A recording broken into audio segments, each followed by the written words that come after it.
Here we go. I'm recording again, just in case I ever need to look back on it for something. But yes. So it will be... We're going to start off on Thursday, which, yes, is in fact the day that you were going to go, and they said your uniform would be ready. Yes. So, I am $10 short, though. You are $10 short. I just checked that, actually, just to double check. But I'm going to have to go and shake down the wheelchair lady. $10. I guess that is one option. But all right, it's the beginning of Thursday night. Everyone's just kind of woke up about an hour ago, so it's about 8 o'clock at night or so. Everyone else is kind of doing their thing. Dr. Gelso is out of the house because he's got to go deal with his hospital administration stuff because he wanted to try to keep doing that, and he is swamped with work doing that. Carl Measy is in his depressive state again, so he's hanging out by the minibar, and Luke Green's just watching some TV in the living room. Okay. What is Zyklon Hans doing? I am shaking down wheelchair lady. All right. For $10. She says she doesn't have any money. Well, actually, she first screeches at you when you come in the room to get out of the room. She really doesn't like you. She remembers you knocking her out of the chair. Bitch, give me that $10. I don't have any money! Rob doesn't let me have any. Oh. Where does he keep it, down the stairs? That could be. She says, I don't know. Not anywhere on this floor. I guess I'll go ask one of the people that aren't here for $10. Oh, okay. They should have some money on them, I think. I'm gonna double check their character sheets. Just steal it off their character sheets. Where'd all my money go? It would be kind of a dick move, but I'm gonna check to make sure they have money to begin with. They both actually have money. Which one of them are you gonna ask? I'll ask Duck. All right, Duck's character. Duck's character doesn't want to give you any money. Fine. Well, actually, I should have you make some sort of persuasion roll. That would be more fair. Okay. So let's see. I remember how to do this stuff. Yeah, I'm just looking it up. I'm pretty sure it would be charisma, empathy. So charisma. You have charisma, and you do not have any empathy. I see. 0 empathy. You can actually substitute an expression to try to make a very persuasive case. 1. Okay. How did you roll? You rolled 4 d20s. You need to roll 4 d10s. Oh. I was very confused. Like, how did you roll an 11 on a d10? Magic. All right. Oh, shit. There we go.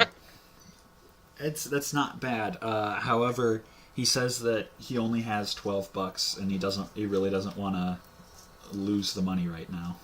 I won't do that to Duck. I guess I'll go ask Dallas's character. All right. Same thing. Try to persuade him.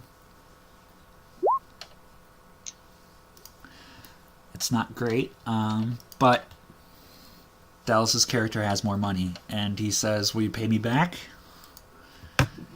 Sure. All right. He gives you $10, and I am going to note on his character sheet that you owe him $10. Okay. Because he's going to know that you... Because it's not fair for him to not know that he gave you $10. Yeah, no, that's fine.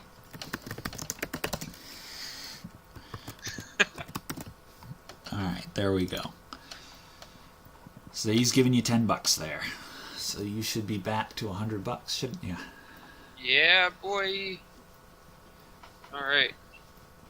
I guess I'm gonna... Oh, shit, I need money for a cab. Shit. You could walk, I guess. Okay, how far? Wait, what time is it? I guess probably be a good idea. I said it was about 8 o'clock. We'll Oh, okay, say sure. The night is young. the night is young. Yeah. All right, so Okay, you can set off on your way, walking to the tailor's. It'll take a little while to walk there, but that's all right. You got yeah, sure. time. All right.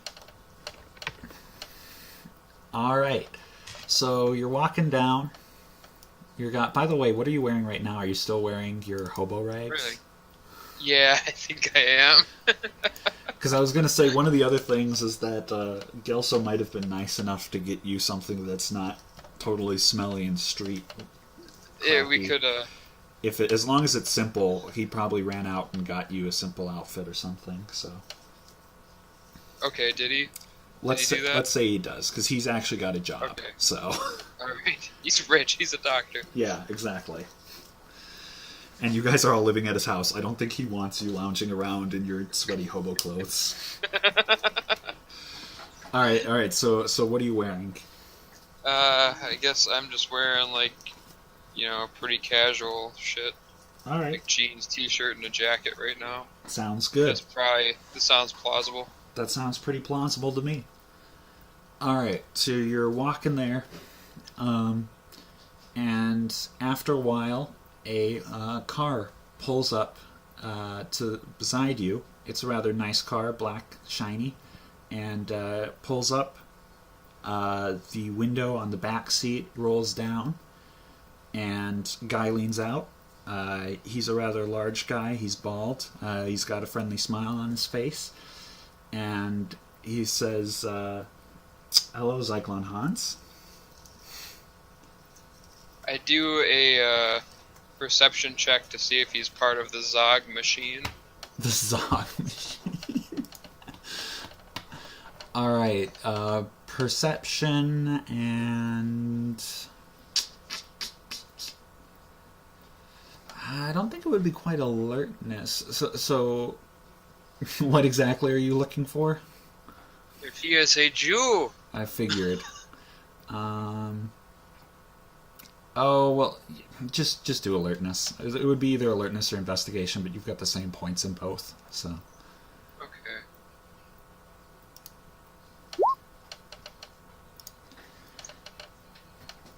all right, he is of ambiguous racial origin. He seems to be a mix of a few things, but he's slightly tanned, and besides that, he doesn't appear overtly Jewish. Okay. And he's I got. still don't like him. Fair enough. So he just said Zyklon Hans, and how do you respond? I haven't really thought about that. Would my character be smart enough to be like just completely ignore him and pretend like it's not? I guess I looked at him already. Yeah, you did look at him to try to to try to see his racial makeup. Kind of studied him. I look at him and say, "Not now."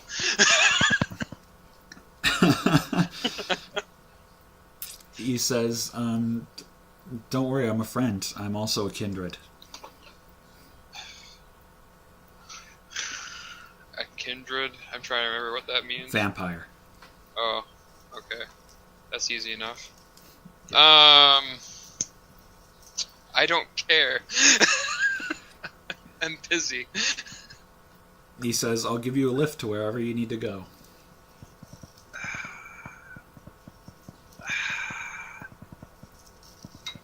Why should I trust you? He says, "Because we're both Ventru. We're on the same team here." By the way, at this point, your character doesn't really know that he is a Ventru. Yeah, that's true. I guess you could say that's Ventrue. That was bad. It was bad.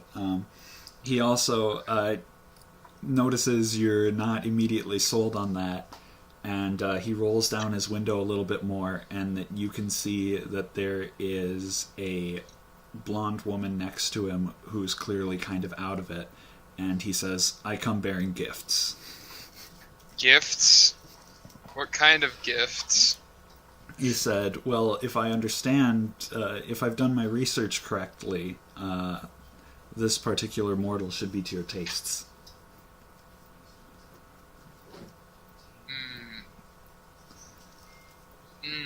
That sounds really fucking sketchy about why he would know all that.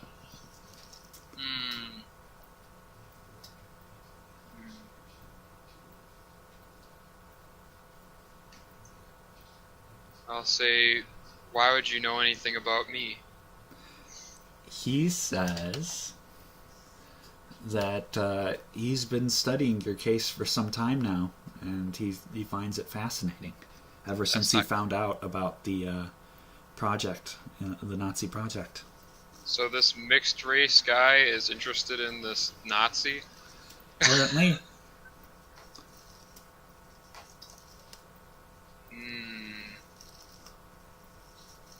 I don't trust him. Alright, what do you do? I'm gonna say that. I'm gonna say I don't trust him. He smiles and he says, "Well, fair enough." He says, though, "But I do have some information that you might find interesting."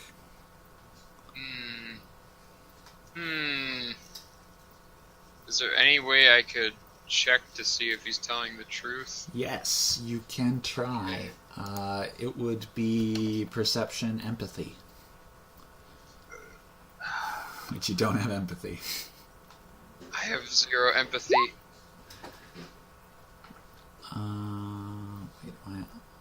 According to my character sheet, you've got 2 in perception. Oh. Oops. Thought I had 3 in that. Oh well. Alright, I was looking at appearance, that's why. Oh, okay. As far as you can tell, he seems to be genuine. Okay. Alright. I'll get in the car with him. I'll bite. You get in the car and he asks where you're heading to.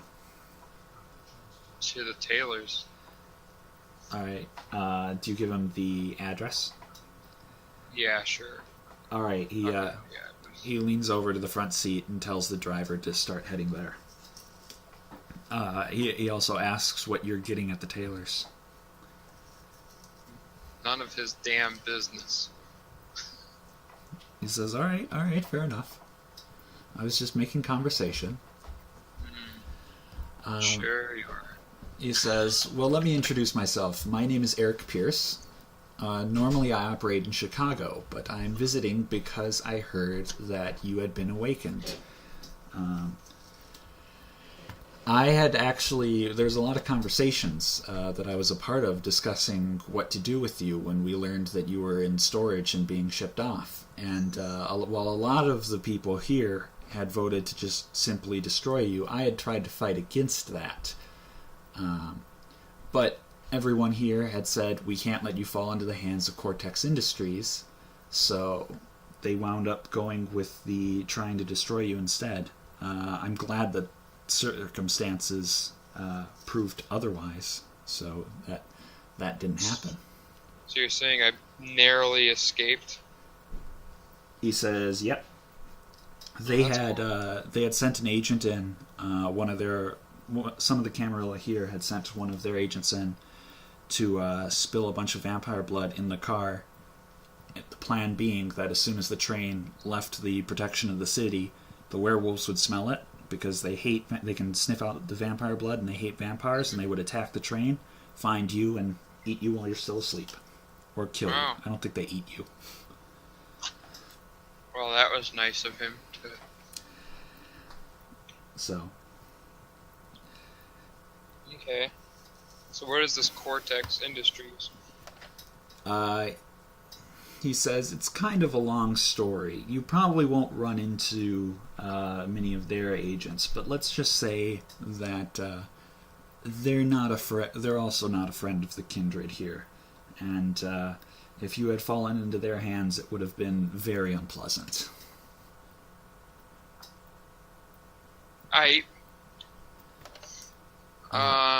Go ahead.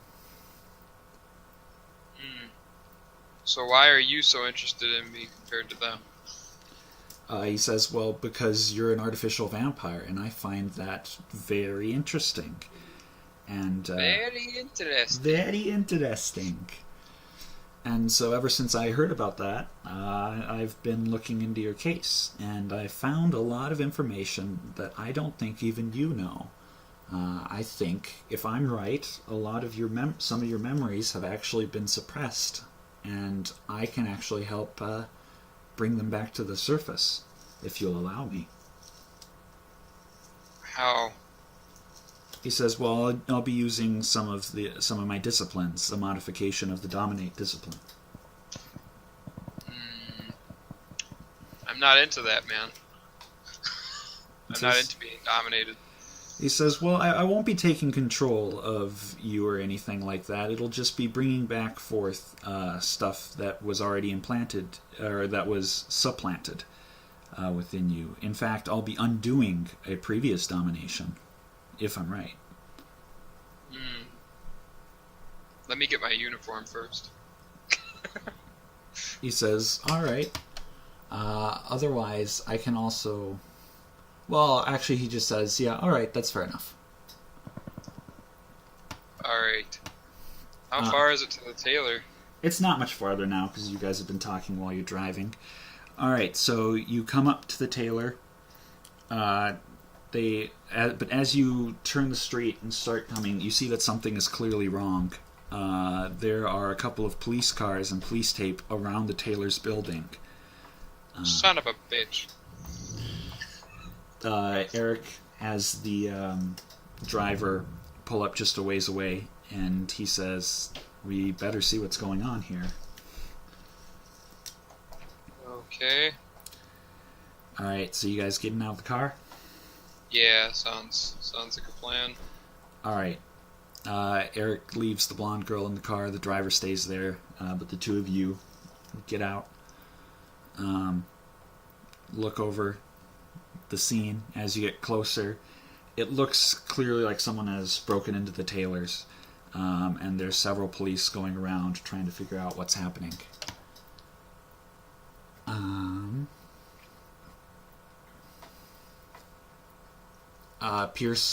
Eric Pierce, the vampire guy with you, leans down next to you and says, why don't we find out what's going on here? Go ahead and use some of your disciplines. For example, the awe discipline in presence. We can convince them that we're detectives and they're superiors. I am a detective. I'm here to check the attic. Perfect. They won't suspect a thing.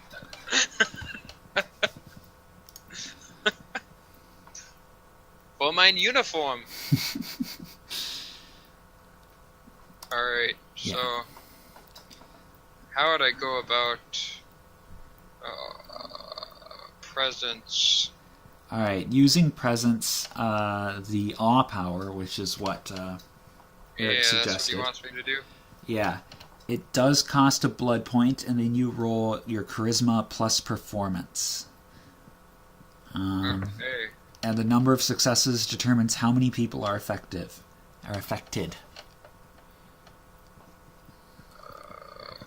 Charisma. Okay, so 3.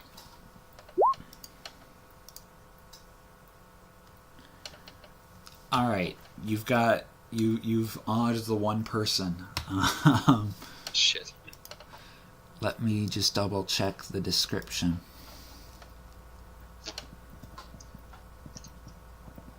Did you also knock off 1 blood point? Yes. Yes, I did. Alright, cool. That's the blood pool thing, right? Yeah. Okay. Alright, yeah, so what exactly are you doing? You clearly can entrance one of the guys, one of the cops. But what exactly are you going to say to him? I'm going to say I'm here from Special Operations. Section 5. All right. Section 9! Section 9! All right. The guy says, "What can I do for you, sir?" I'm looking for some dubious activity. There's some neo-Nazis who are here and they left a uniform. I need to find this. He says, "A uniform. We didn't find any uniform among the evidence. The only activity that was around here was actually from protesters." Oh, son of a bitch. It's Antifa. Pretty much. Son of a bitch. The tailor also had done some costumes and stuff, and so the rioters around here felt that some of them were verging on cultural appropriation. So something stirred them up, and they attacked the place. So they said, "We're kind of dealing with the opposite end of the spectrum here. I haven't heard anything so far about neo-Nazis." Why do you think they're rioting? He says, "Good point." Like, he's really impressed by your detective skills. I am damn good, I tell you what. So, I'm just gonna look around for my uniform to see if it's hanging up anywhere. Alright, so you guys are going to go into the crime scene, no problem. Pierce says something about... Pierce says, "This is the power of the venture. We have people that work for us. Just remember that. And now go ahead to look for the uniform. Use perception investigation." 5, okay.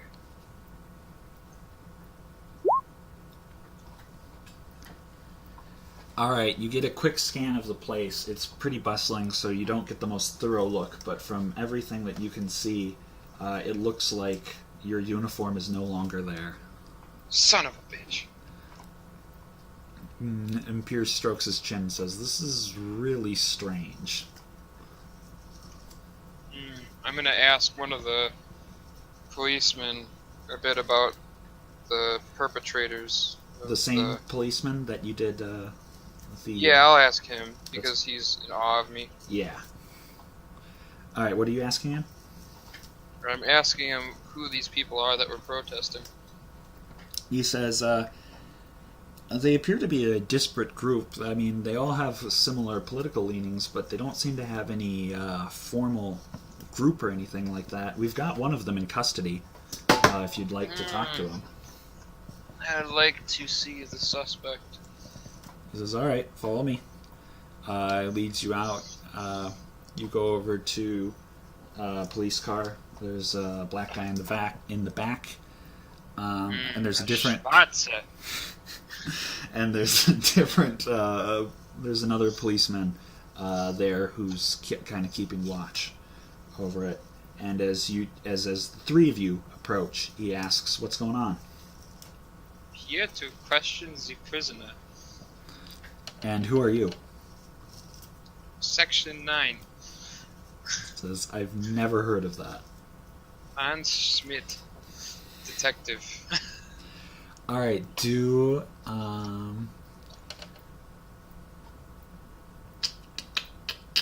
try charisma leadership.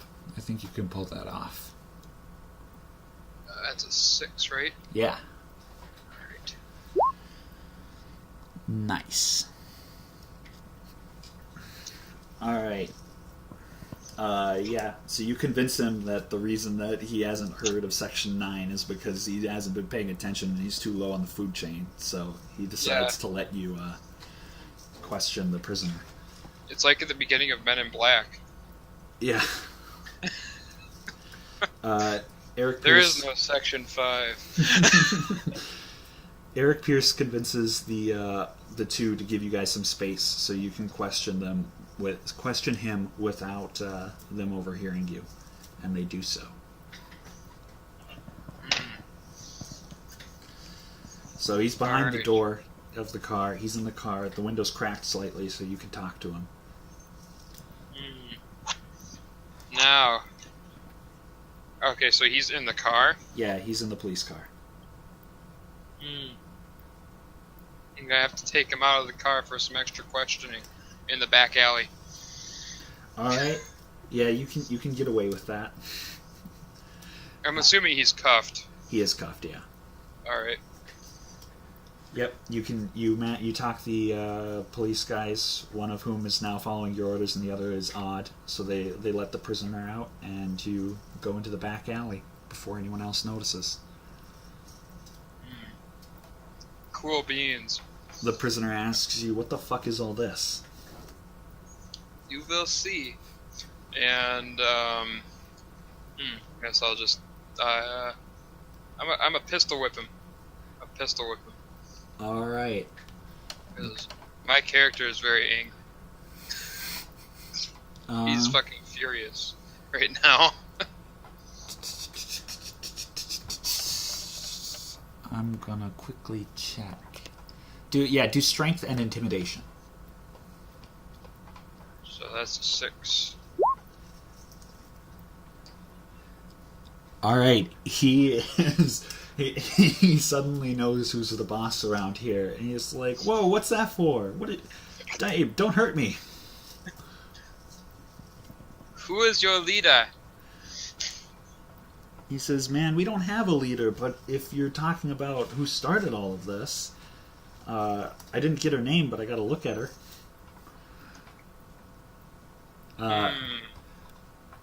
Why did you destroy the tailor? He said, he stutters and he says, "It seemed like a good idea at the time."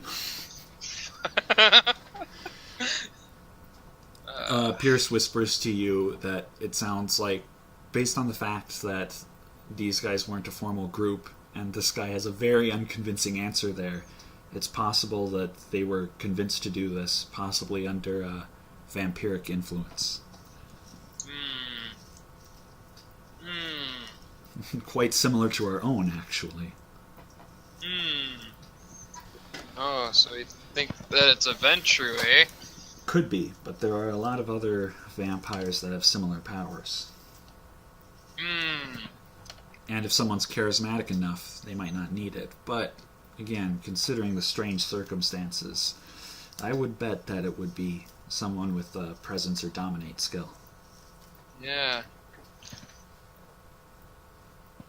Now what do I do with this dude? We should ask... I'll ask the other guy. The Eric dude. Yeah, Eric says, well, we should... If it is a vampire, this doesn't sound like anything the Camarilla would approve of. So let's find out who's behind it. Let's try to figure out where we can find this mysterious leader. What does this mysterious leader look like?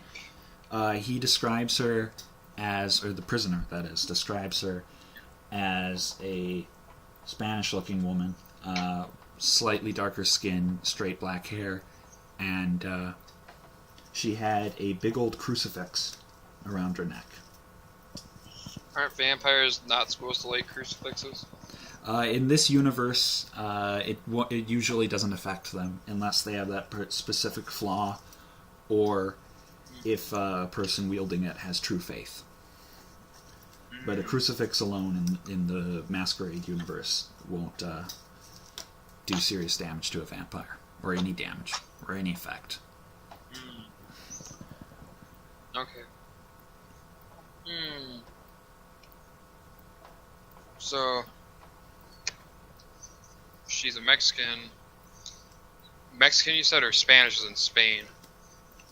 He said Spanish.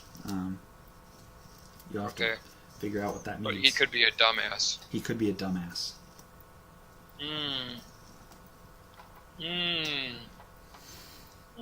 How many other people were there destroying the place? He said there was about 20 of us. We kind of scattered after the police started showing up. You should have taken more. It would have been a fair fight. Go ahead. I'm going to, what should I do with this guy? Well, we should ask if there's a place where we can find this lady. Where can I find this lady? he starts acting tough again, and he says, "I'm not gonna rat out anyone on my side, any of my own." Do you really want to do that? He says, "Rat them out? No, I don't want to do that. That's what I'm saying." I mean, cross me and I slap him.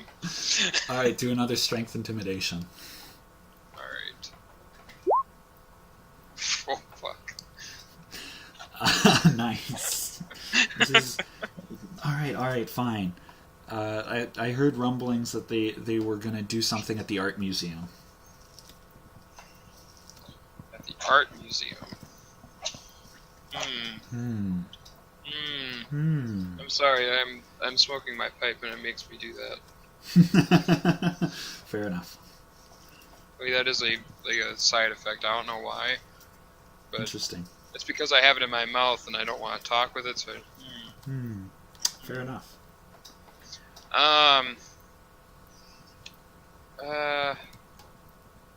So planning on doing something at the art museum when? He says he wasn't sure. He never heard. He didn't. There wasn't like a formal plan or anything. The only thing that he heard was that he just heard someone. It was kind of more of a rumor that he heard that it was something about the art museum. He wasn't close to the lady. Did he have any friends that were also involved in this? He says, yeah, a couple of guys. Where can I find them? He gives you an address. Alright. Let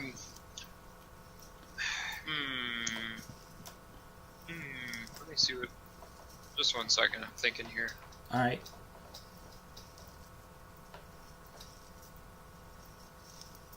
Oh, shit, I have a hammer. Yeah, you have a hammer. You found it at Gelsow's house. I remember that very clearly. That's right. Cool. When I was checking out the attic, wasn't it? Yeah. Yeah. Okay.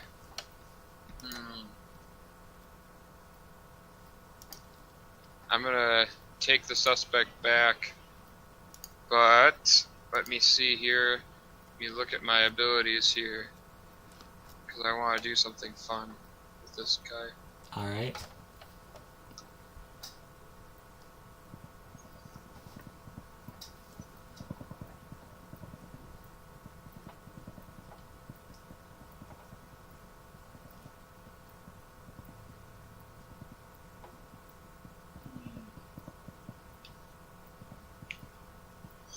Dominate lets me do like one-word commands, right? And Yeah. I'll do them. The command, which is the first level of dominate. Yeah. I'm gonna do that, and when I bring him back, I'm gonna say self-incriminate. I'm gonna make him give up something that he's done, or make up something, so he gets in like super trouble with the police. That seems to be. I'm gonna double check to make sure you can do that. It is one word, hyphenated, but.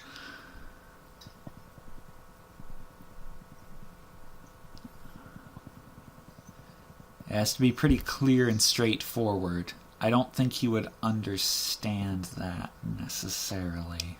What are you, racist? No, it's just like the examples are like run, agree, fall, yawn, jump, laugh, surrender, stop, scream, follow. You know, they're pretty simple. Self-incriminate is kind of a multi-step process.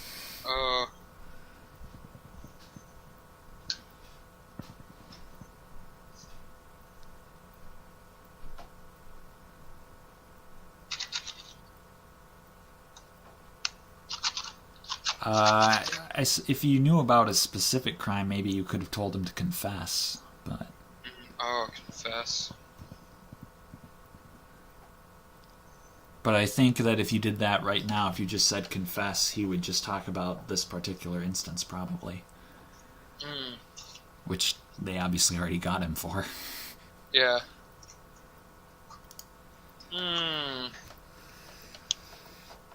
Oh!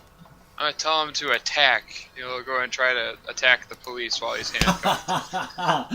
Kind of like the Black Knight from Monty Python. He doesn't have any arms. You can try that, I suppose. Yes. It seems like this will end very poorly.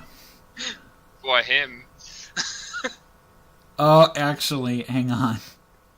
Am I not allowed to do that? It actually says specifically, remember too that being commanded to do something against one's nature confounds the use of this power. Being told to sleep in a dangerous situation or attack in police custody may not have the desired effect or indeed any effect at all.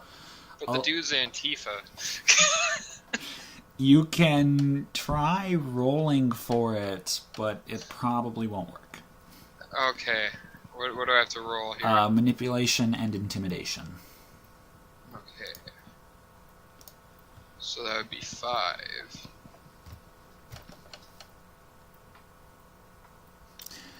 Yeah, it's not going to work.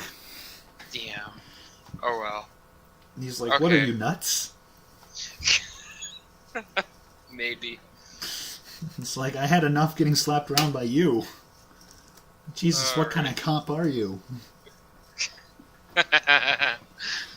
Gestapo.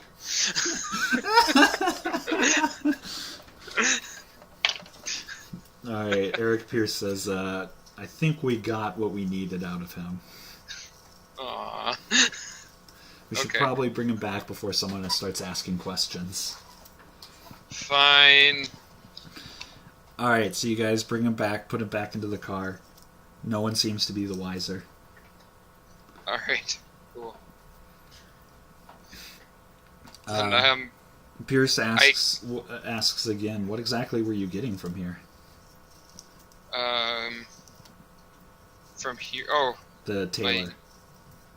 Something very important. This is... A very shrugs and important says, artifact. "You don't need to be all, stealthy about it. You can just tell me, but whatever. It's your choice." 9. All right. He shrugs and he says, "All right, which one do you want to check out first? Do you want to go straight to the art museum, or do you want to try to check out this guy's pals?" Let's go check out the pals really quick. It's all right. We could wait like forever at the museum. It might be tomorrow. Says, fair enough. Do you have any weapons on you? That might be necessary. Yeah, I've got a pistol and a hammer. He says, all right, sounds good. You guys get back into the car. You tell the driver the address, and you've started heading off again.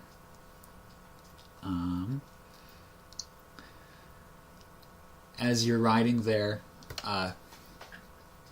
Pierce points to the blonde girl and says, well, you used up some of your power with your disciplines. Why not refresh yourself? Take some blood from her.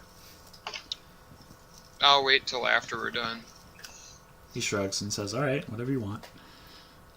And he says, are you sure you don't want me to try to help reveal your hidden memories? My character is really insistent on getting his uniform. He says, well, we're in the car driving a while, so while we're driving. But if he unlocks memories, then I'll be in shock. All right. He says, otherwise, I thought it would be better if you found out for yourself via your own memories, but if you prefer, I can tell you what I've pieced together. Fine, we'll do it. The memory thing, or? Yeah, fine. All right. He's just gonna tell me anyway.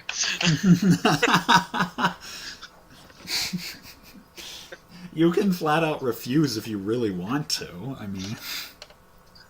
No, it's okay. All right. So, we're going to have you... I'm going to look this up real quick.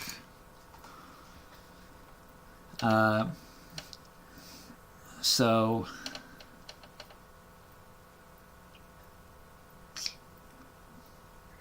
He's going to have the two of you have to be looking at each other. You have to have eye contact for this to work, and it'll take a little while. Okay.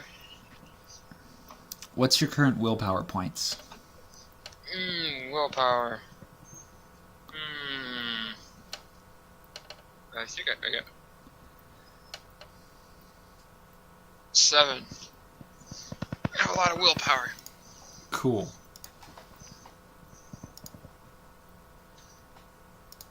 Alright, I'm just seeing how effective this is going to be.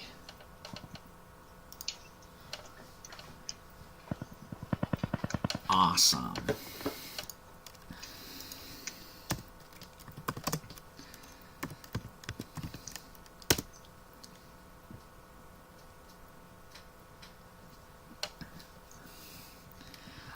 Alright, so as you're driving along, two of you sitting in the car, look deep into his eyes, Wyatt. And after a while, you start to seem to doze off. And He's date raping me. Images start to flow back into your mind, clearly of your past. One of the first things that you start to remember is a face of the guy in charge of the project. And after a while, you even remember his name, which is Anton Wieters. Anton, what? Wieters. Wieters? Wieters. Wieters? Wieters. And you remember him, and after a while, you remember there's something a little strange about him. For example, you've never seen him in the daylight. You only ever see him inside the building or outside at night. And also, he didn't seem to be particularly loyal to the Fuhrer. And Bastard. you were clearly very upset about this as you learned it, because you were very patriotic, and that's why you volunteered in the first place. And after a while, one of the most recent memories suddenly bursts into your head, him doing an experiment on you, when a bunch of people that you've never seen before burst into the lab and kill him. And then they see you, and you're strapped down to the table when he was doing the experiments on you. The new guys see you, they come over, they talk amongst themselves for a while, and they do kind of the same thing that Eric is doing now, where they force you to stare into their eyes for a while. And at that point, you wake back up and you're back into the present. And Eric asks, what did you see? I guess I just tell him. All right, and he's like, yeah, that's kind of what I thought. Allow me to fill in some of the gaps. So, Anton Wieters, as you may have put together, wasn't a human. He was actually a rogue Ventru. And he wanted to go create an artificial vampire for whatever reason. He was kind of off his rocker, and he did not communicate with the rest of the Camarilla or his Ventru elders. And he took advantage of the chaos of the war to go to Nazi High Command and convince them that this was a good idea. But as far as I can tell, he wanted this was for his own purposes more than anything. He obviously got you as a volunteer and proceeded to experiment on you to try to figure out how to do it. As far as we can tell, you actually are an artificial vampire. He didn't actually embrace you or anything like that. That would be too easy. After a while, the rest of the clan Ventru found out about this, and they concluded that it was a violation of the masquerade. So the people that you saw bursting in there were others of the Ventru clan. They came in, they fought and killed Wieters, but at this point, you were pretty much already turned into a vampire. So, we debated on what to do, and after a little bit more research, they discovered that the documentation of the project was pretty extensive and hard to cover up. So instead of trying to just get rid of you, what they decided to do was implant false memories that you were created purely by humans, so that no one else would find out about the larger Camarilla Society. Afterwards, interestingly, after Wheaters was killed with no leaders of the project, from what I pieced together, the rest in Nazi command actually grew fearful of the project, and that's why they put you in cold storage. And of course, it was only just now that we found out where you were, and you woke up via some accidental coincidences. Interesting. Interesting, no? Very interesting. At this point, you're pulling up to the address of his buddies. It's an apartment building, and he had given you the number of the apartment. Okay. So Pierce says, would you like to do the honors? Sure. Lead the way. I'll go up there and I guess I'll knock on the door. I gotta think about what I'm gonna say though. Alright. You knock on the door. After a moment you hear someone say, who is it?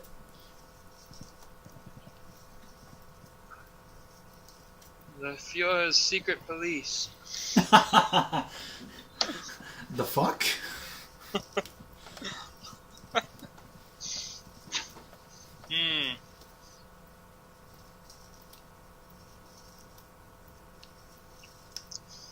The Trumpenführer's secret police, because my character has only heard people call Trump literally Hitler, so he thinks that he's a Nazi.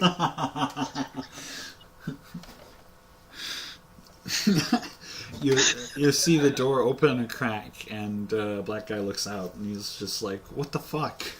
What are you talking about? Who the hell are you? I take my pistol and I put it against the door so he can see that I'm aiming the pistol right through the door at him. Yeah. And I tell him to unchain the door. He tries to close it immediately. Do a strength roll to try to hold it open. Okay. So that would be 3, just 3? Yep. Oh, fuck. You both do terribly, so I think you both have to re-roll because it's come to absolute. It's you both did equally poorly, so just roll again.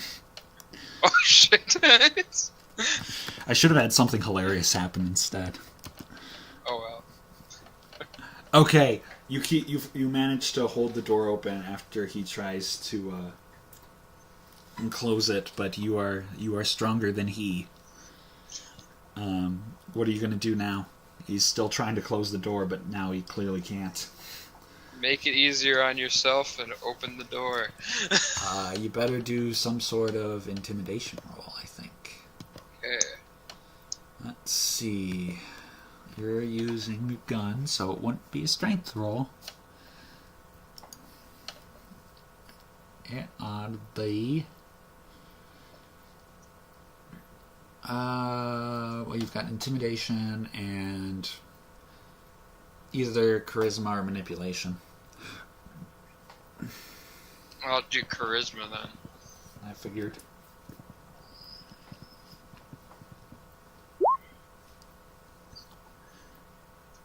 Alright, nice. He finally sighs and just unbolts the door and opens it up. And just... Yeah, he raises his hands and he says, "Hey man, what'd I ever do to you?" I do a quick perception check around the house just to see if there's anybody hiding. Perception alertness, please.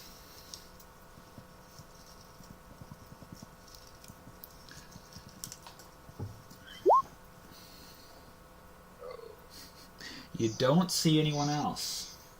Okay. Alright. I tell him to go sit down. Still aiming the pistol at him. Alright, he goes to the nearest couch. He sits down.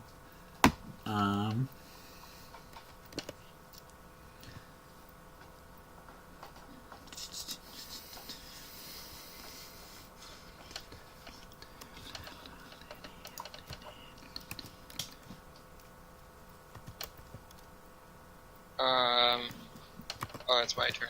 Sorry. I ask him. I tell him that I know about his little friend and what they pulled at the tailor tonight, and I want to know who is in charge.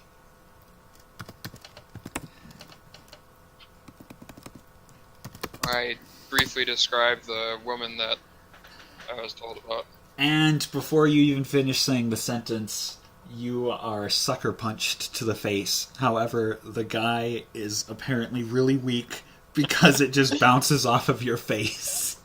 So I'm like Cell taking Krillin's Destructo Disc. Pretty much.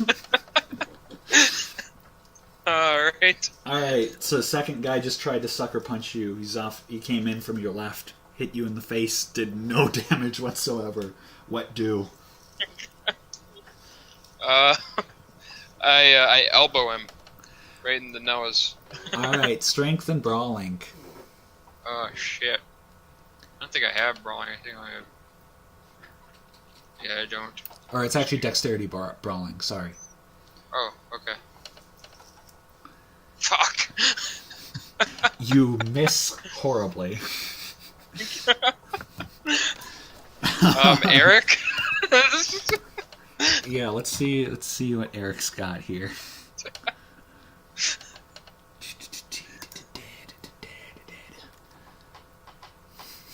Yeah, of course he doesn't have any brawl.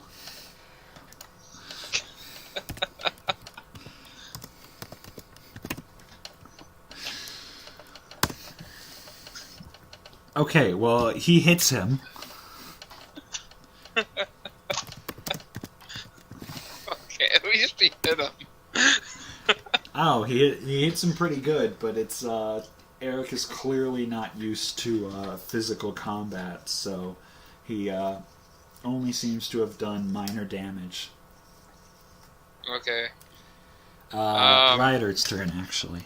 Or he's not a rioter, but because he's in his own house and he's not rioting, but you know what I'm talking about. He goes back. He's going to actually try to grab your gun. Which...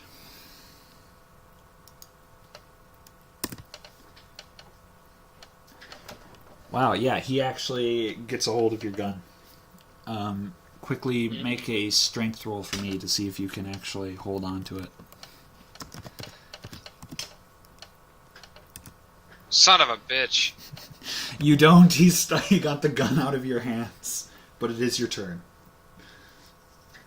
I'll use Dominate and say drop. Fair enough.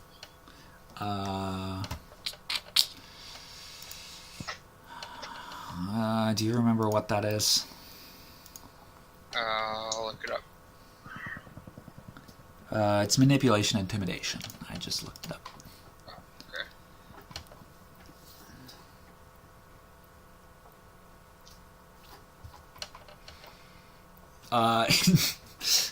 He drops to the floor. He's still holding the gun, but now he's lying on the floor.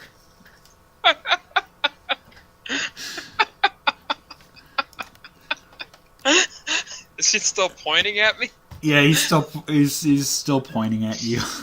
Eric's turn. Eric's gonna try to stomp on his head. Okay. That's what happens when it's not clear.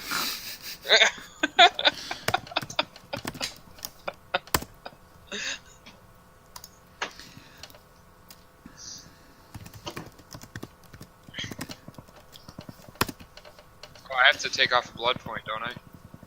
Not for command, actually, you don't. Oh, okay, cool. That's one of those that doesn't require blood. Eric does stomp on his head, but it seems like the rules have reversed. Well, to be fair, he does more than the sucker punch did to you, but still, Eric weak. Damn it. This is going horribly. All right. Can I try kick... How close is he to me? Is he really close? He's really close to you. So he's probably having a hard time aiming that anyway. Yeah, he's going to try to shoot at... It is his turn, so he is going to try to take a shot at you, though. Oh, no. Because, you know, Why not? Yeah. Hey, buddy. Can you quickly do me a favor and look up the pistol stats for yours? I remember it was a light pistol. There should be a ranged weapons chart somewhere in the journal. Oh boy. Weapons ranged. Alright. Light pistol should be like the first one. Come on, load. It's loading. Okay.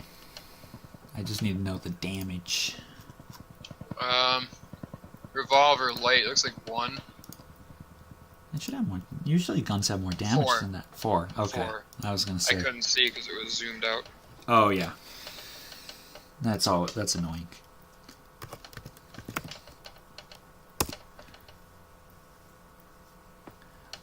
And then do me a favor and roll both your. Add your stamina to the points that you have in fortitude, and roll that number. Dude, I have 1 in fortitude, I think. Yeah, so stamina plus fortitude. Yep. Jeez. Well, shit. He gets the gun goes off, and if you weren't a vampire, it would be a lot worse than it is. But even so, a bullet to the chest hurts like hell. Okay. You are now at a -1 to all of your actions. Oh, son of a bitch. You are hurt. Fortunately, his aim wasn't too good. It is your turn. So he didn't shoot me in the head? He didn't shoot you in the head. I guess I'm gonna stomp on his gun. The that gun sounds hand? like a better idea. Yeah, his gun hand. Yeah, alright. So, and try to kick the gun out of his hand. Actually, that's all. I'll kick the gun out of his hand. Alright, yeah. It's dexterity and brawling again. Okay. Okay, that was a little bit better. That was a little bit better. And then do a strength roll real quick. I'm probably not doing this right, but it sounds good.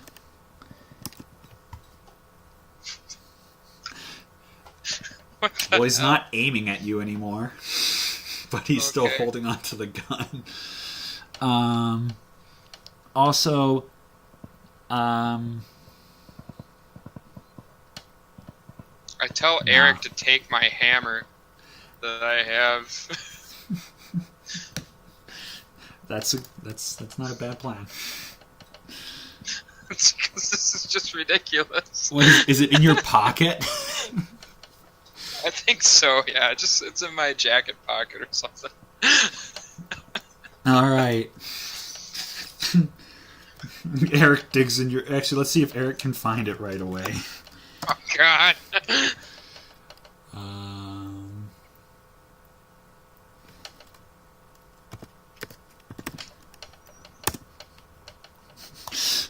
Eric is confused by your quest, and he's like, "What hammer?"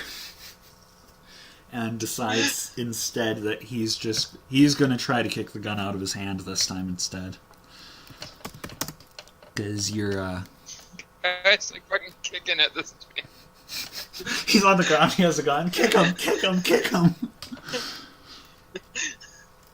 Actually, he's not going to do that. He's going to be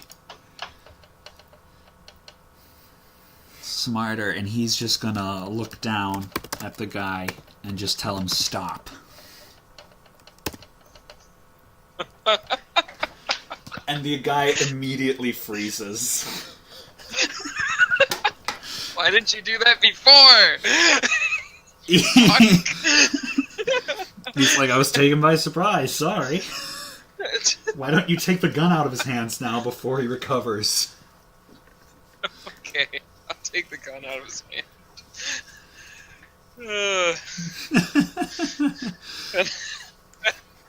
Then I'm gonna kick him in the face just because I'm mad at him. Do a strength roll.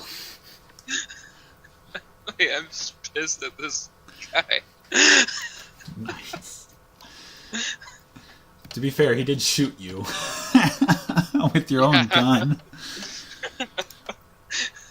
And he dropped to the floor instead of dropping the damn gun. You broke his nose. He's bleeding everywhere. Good. Fucker. Why is it that you keep getting into the most hilarious combat situations? I don't know.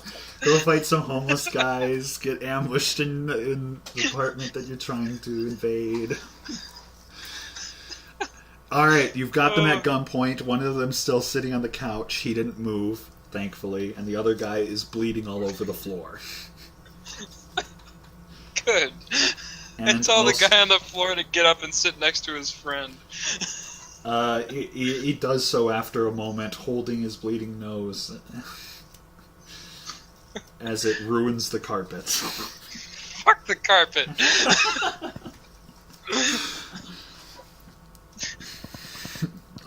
Eric says, well, now I believe this is the part where we question them, yes?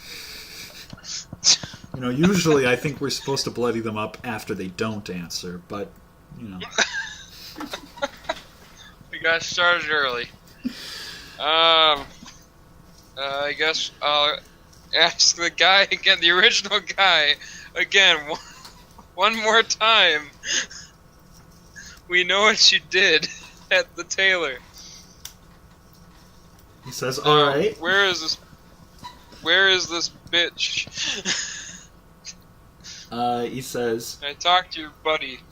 He looks between his bleeding buddy and you with the gun, and he just says, oh shit, man. She said something about they were gonna try to hit the art museum tonight.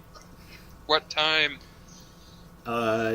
He says sometime after midnight. Gonna make sure that the place was closed down before they do anything. Okay, what time is it now? It is probably about 9:30. Okay. Well, there was a gunshot that went off. I'm assuming that the cops are going to be coming here pretty soon. Right? Could be. I mean, it's not the nicest place, but not nicest part of town. So maybe, maybe not. They're used to it. Yeah, that's guns going off in the apartment. That's kind of what I'm implying. All right. Well, then I'm gonna ask if he knows who that lady's name is. He says, I think she was called Alexia something. Alexia? Okay. I'm gonna ask that at the bloody nose if he knows anything else. He says, no. Good impression.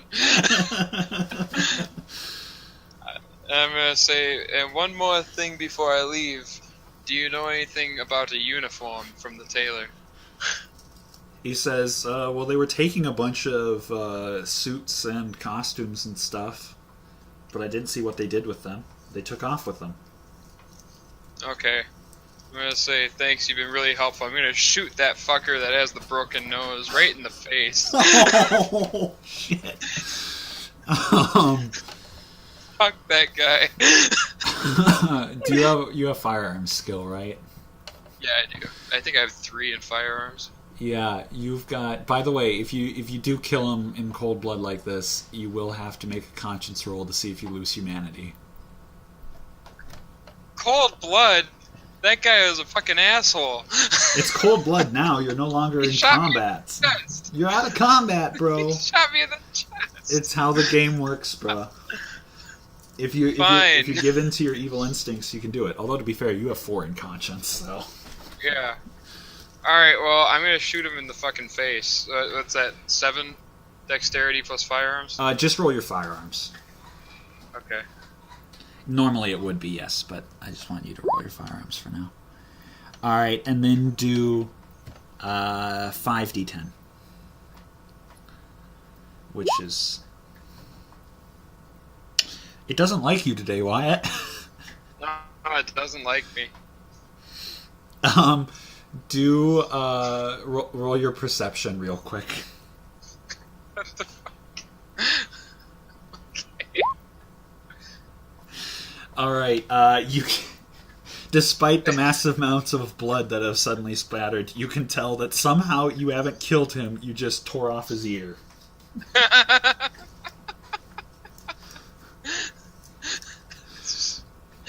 just say Shiza and I hit him in the head with the hammer.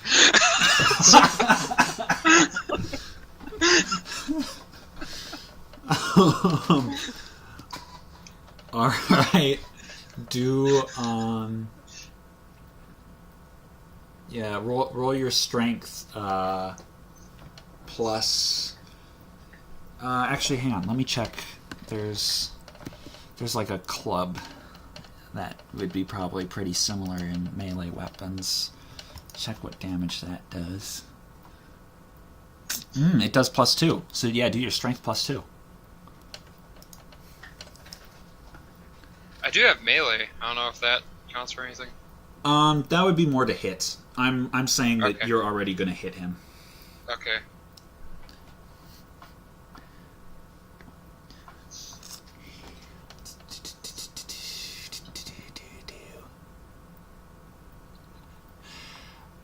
Make a conscience roll because you just bashed his brains in. Is that 4 then? Yeah. Conscience?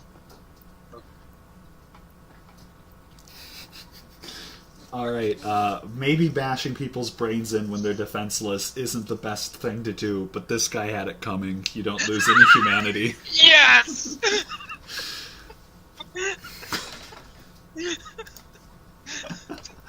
Getting away with murder here, man. I look at the other guy and I say, don't fuck with me. Do an intimidation charisma roll real quick. Okay.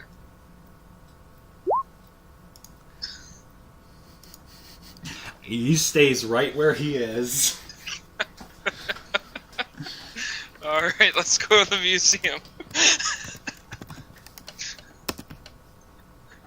Alright. You head out, you get back in the car, and Eric says, you might want to heal that, and points to the bloody hole in your chest. Yeah, probably. You can spend 1 blood point to heal 1 level of health. Okay, I'll do that. Alright. Well, I mean, you can do it as many times as you want. It's just every level of health costs 1 blood point. So I realized I might have phrased that confusingly. So I had 1 point of health gone? You actually had 2. Okay, I guess I'll take 2. All and right. then, I guess I will replenish my blood pool while I'm in the car. And he says, well, that's what she's here for. She is indeed Aryan, so you're clear. Okay. Alright. Go ahead and drink as much as you want, he says. Okay. How many did I have then? I think I had like... You have 12, 12. I'm pretty sure is your max. Alright. Yeah. So, Okay. Alright. Eric says, we'll drop her off anonymously at the hospital at some point later tonight. Actually, he says, I have a better idea. You're pretty good on weapons, but if we're going to check this out and we have any more problems like this, I'm going to need something. So do you mind if we make a stop before we head over to the art museum? Sure. Alright, he says, excellent. And he gives his driver an address. You drive a little ways, and after a while you come up on a huge, very, well, not huge, but very, very large, fancy, ornate house. Huge size! Huge size, indeed. Go up, you go through a gate to get in. You pull on up. There's someone there to meet you. The driver says something to the servant guy. After a while, you get out. You go to the enormous backyard that's this lovely courtyard with a fountain and everything. And you see... Hang on, let me... I don't have a map for this, but I need to... But we're going to show you the guy that you see. Oh, he's not here anymore. That's right, I changed the map. Alright, that's alright. I can use this. Is it the cool laid back guy? It isn't the cool laid back guy. Damn it. It's that guy. No, not that guy. The pudgy guy. I don't like that guy. I'm not surprised.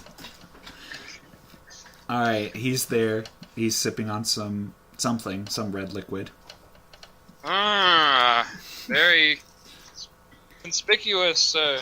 And Eric walks up to him and he says, Graces, good to see you again.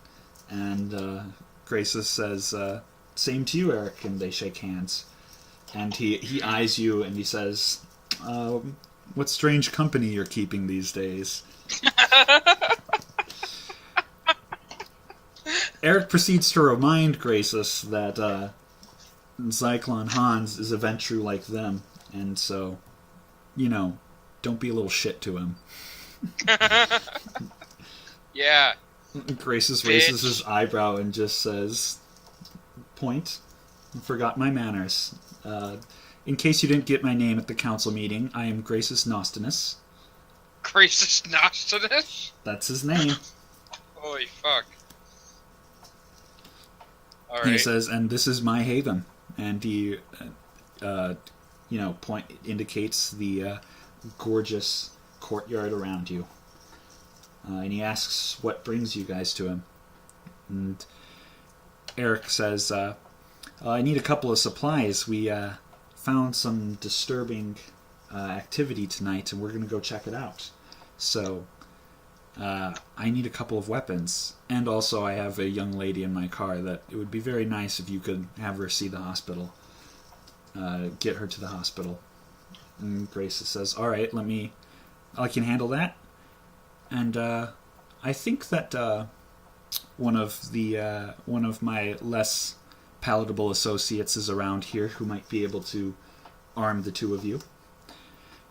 He says, he indicates for a servant. Servant comes, and he tells him to go find Mike.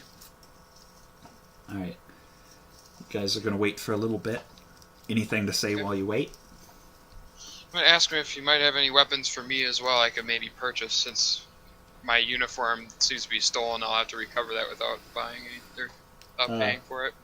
Grace says, yes, Mike should have a few things on him. I don't know how much stock he has at the moment, because I didn't ask him to bring anything, but if he has anything, of course. Okay. He asks how you like your stay in Milwaukee so far. It's been fucking ridiculous. He chuckles slightly. And he says, I suppose you would say that given your rather unfortunate position. Very sorry about that. But politics. As long as the president's on my side. Eric laughs. Graces missed the joke. Guy comes in, presumably Mike. His hair is prematurely graying. He's got dark sunglasses. He's rather tall, but not very muscular, or rather wiry, I think would be the proper thing. And he's carrying a suitcase and slightly like business casual attire. Okay. And he says, I hear someone might need some supplies around here. Mm-hmm. And he says, well, I don't have much of my merchandise on me at the moment, but I have a couple of things. Why don't we go over to a table? So you go over to the corner of the table, unless you have any objections to that. I don't have any objections to that. I don't want to speak for what your character does. That's all. Yeah, I know. You go over to the table. He puts the briefcase on the table, opens it up, and he has. I'll quickly look, see what he has.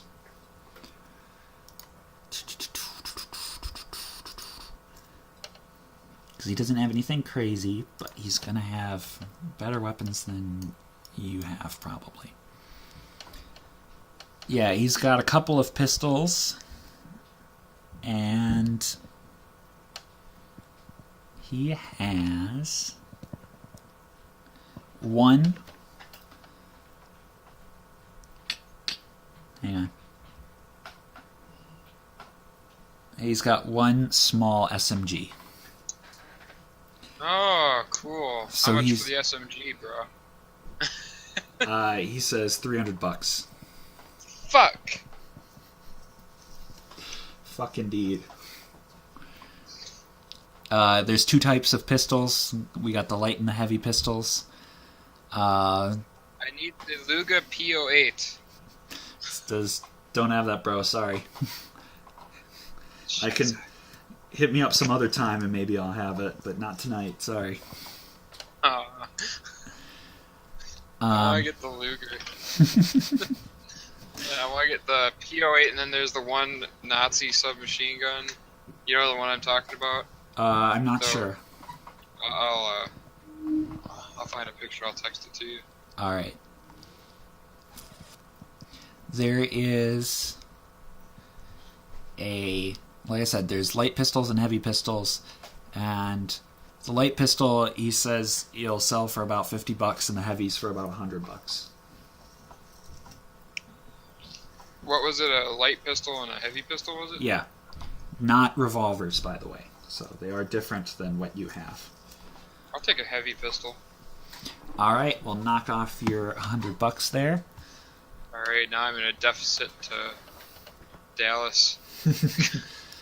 I'm gonna quickly note on the. Wait, what did happen?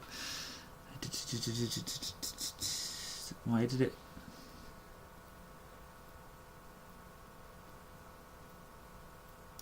Oh, here we go. I don't know why I did that. It's the MP40 is what I'm looking for. Okay. Can you quickly go into the ranged weapons chart again? I want to write down the stats for the heavy pistol in the GM section of your character sheet. Okay. Heavy pistol. Damage 5, range 25. Rate 3. That's important. Capacity 13 plus 1 in the chamber. And conceal as J on it. I don't know what that means. That means it can be concealed in a jacket. Okay. Which, hey, you actually said you were wearing. Perfect. And my uniform will have a jacket too. That is true. And, of course, Eric is going to grab something. Eric, however, has less ostentious. Ostentious? Is that the word I'm looking for? Auspicious? I don't know. He's going to go with the cheaper option. Pussy. Yeah. Can you read off the light pistol? The light pistol is 4 in damage, 20 range, 4 in rate, and Wow, it's got 15. Yeah, that's the highest rate of any pistol, I guess, or any weapon actually. 15 plus 1 for capacity, and P is for conceal from pants, I'm guessing. Pocket. Pocket. Yeah. Perfect. Yeah, so I guess that's a normal semi-auto rate is what they're talking about, because there are different rules for like 3-round bursts and full auto, but they don't list that as the rate. So that's cool. All right, perfect. You guys got those weapons. Is there anything else? Graces asks if there's anything else that he can help you guys with before you head out.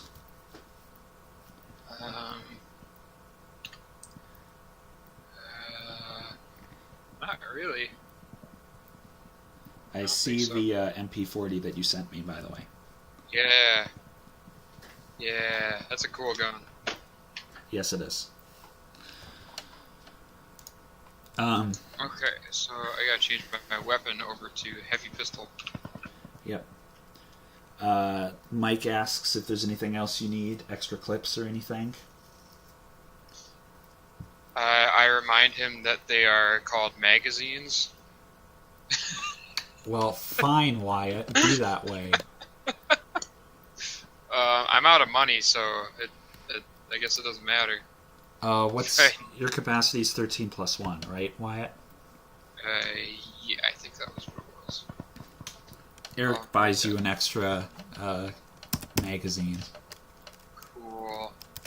That was kind of him. He doesn't want to get caught without them. Especially after seeing how I roll. Yeah. And he buys an extra one for himself, too. Okay.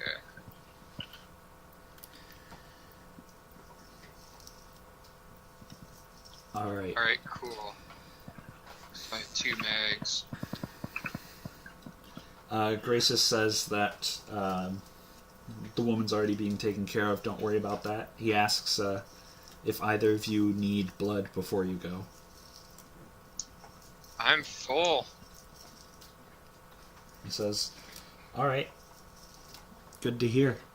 And he says, the Venture of Milwaukee haven't met outside of the usual vampire gatherings much, but we've been considering restarting the meetings again at some point.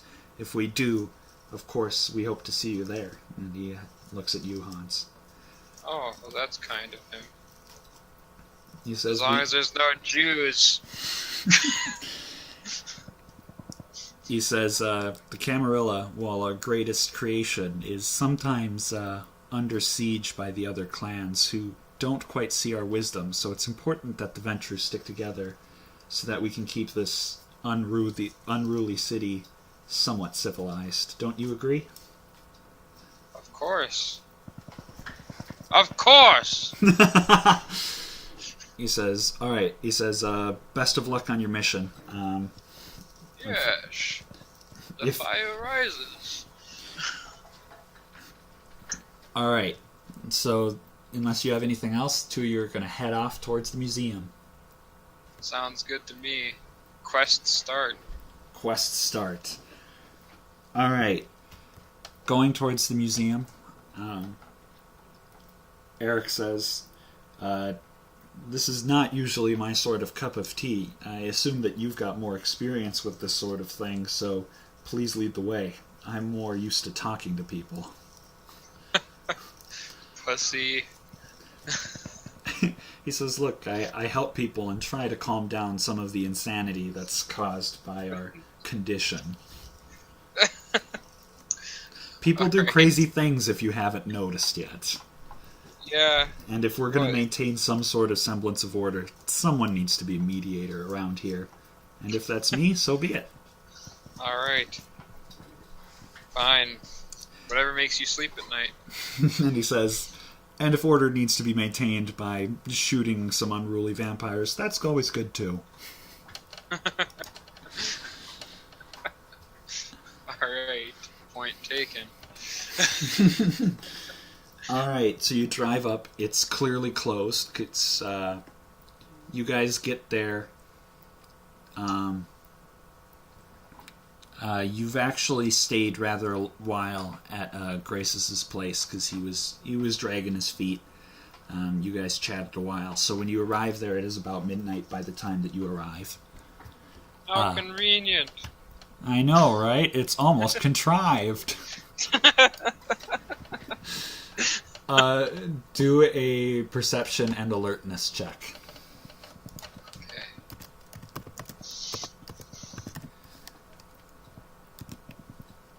That's a good roll. That's your most recent one, yes? Yep. Alright, so that's the check that's going to be for looking out over the place. You don't see anything immediately out of the ordinary, but as you drive by, you notice one of those large windowless vans that looks rather beat up and seems slightly out of place. Great van. Big van. Alright. Good for abducting children. Jeez. Man. The joke had to be made. That took a dark turn, man. We're playing vampire, bro. We need a little bit of darkness here, right? Yeah. Okay, so have we arrived at the place? Yeah, you're at the place. You're Okay. outside the place right now, and you were just scoping it out. Okay. Can I see through any of the windows? It's all pretty dark, and you don't notice anything out of the ordinary through the windows on this side. Okay. Is there a back? Sorry. I was going to say, do another perception check, and this is just going to be for kind of a passive type thing. So if at any point, so that I don't give away any surprises, let me put it that way. Okay. So just 2 for perception then? No, do perception alertness, just like last time, sorry.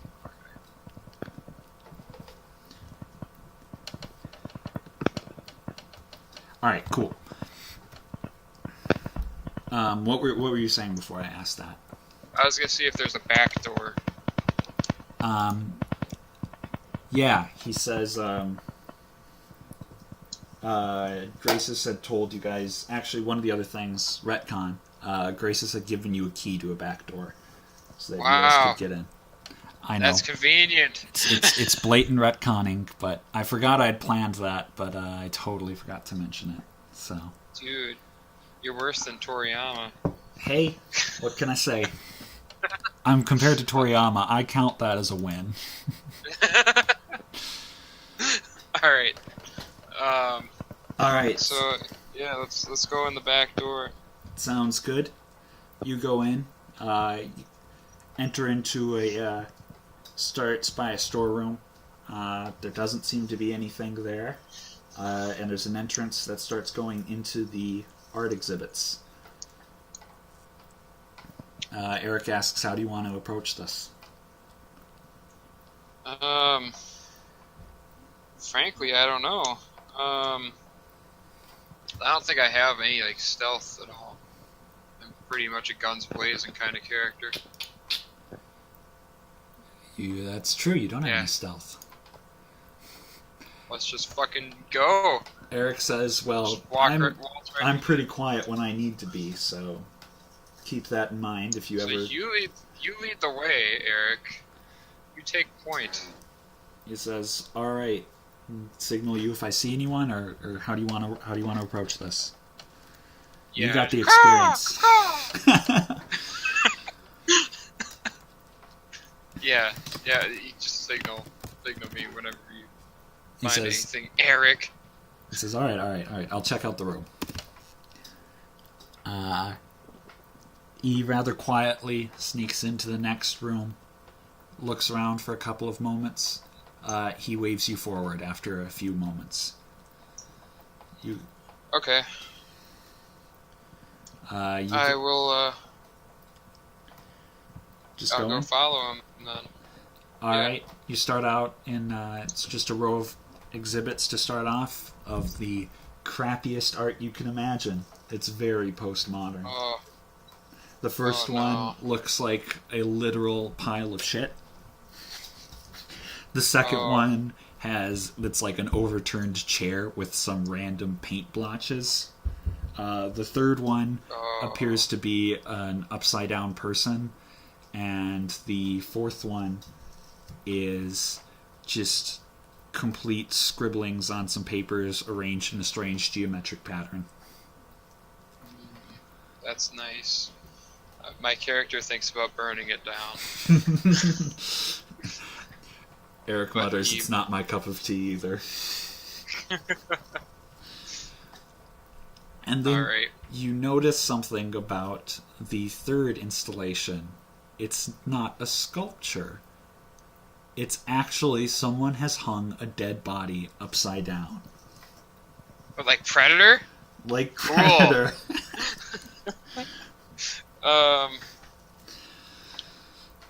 Okay. Eric whispers that this is not normal rioter behavior. I just thought it was more leftist art. He shakes his head. Alright. There's a door to the next room. You want to do the same kind of approach? No. I'm gonna just fucking kick it down. Because All I've right. seen so much bullshit in this damn museum, I'm just pissed. I'm ready to go. 4 exhibits in, I'm done. I'm done. All right. Oh, I got a cool thing. You're back to the map. Whoa, All right. that dude looks like Two-Face, or like Harvey Dent from Batman the Animated Series. It's actually a picture of Lex Luthor from the animated, the same universe. Nice. I black and whited it because all of the pictures I had from like the source book were, so I'm like, let's just do that. Yeah, there you go.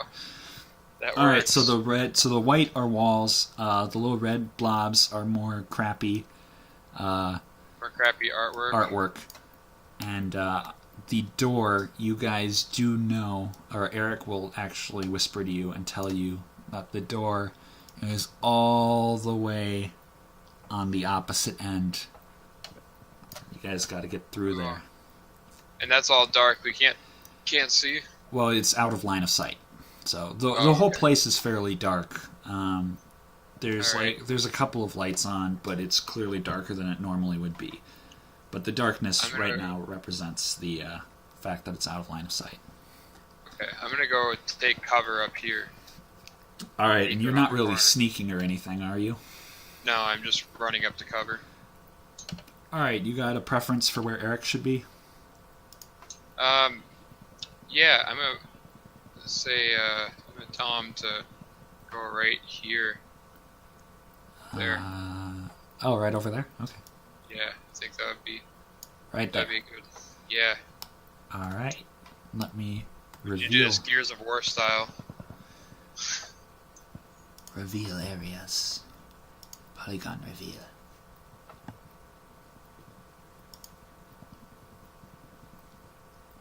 Do you need me to keep the ranged weapons chart up anymore? Or? No, it should be all noted down on you guys' stuff. Alright, cool. Because then I don't have to worry about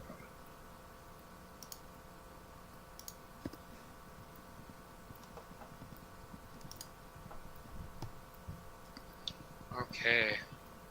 Hang on, I'm going to reveal a little bit more here.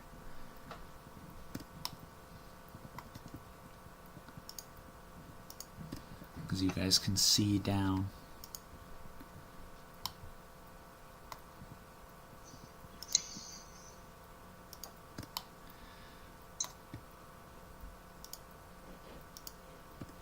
And last couple of things, I just want to make sure you can tell that there are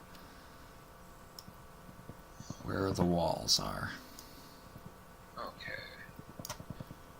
Because that's kind of important. You can tell that's a wall.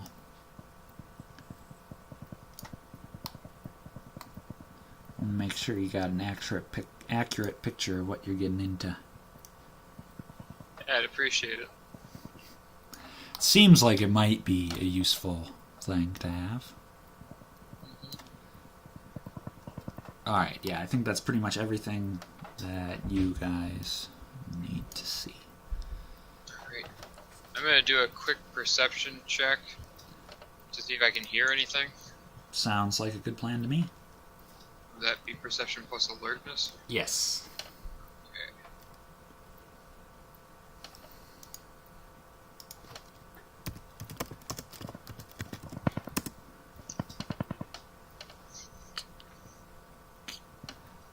You don't hear anything. Okay, cool. Then, hang on just 1 second. I want to look at my abilities really quick. Sounds like a good plan. And I have Dread Gaze.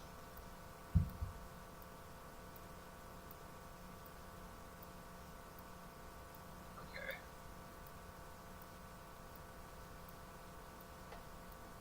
Alright.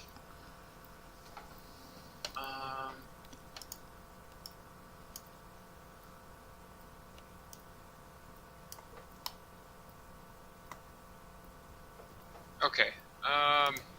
So did I hear anything or no? You did not. Okay. I'm gonna move cover over here so I can see. Alright, just a second. It's over I'm gonna tell Eric to do the same. Alright, one moment. I should probably just give you control of Eric. Cool. You're moving over there. I'm assuming control. Eric. Eric. I am whatever that guy is from Mass Effect 2. Harbinger. Harbinger. Assuming control. Alright, you should have assumed control now. Yay. See if you can move him. There you go. Move. Huzzah. I'm going to make a quick couple of notes here on your character. I can now control people. There, now we've got your blood pool indicated.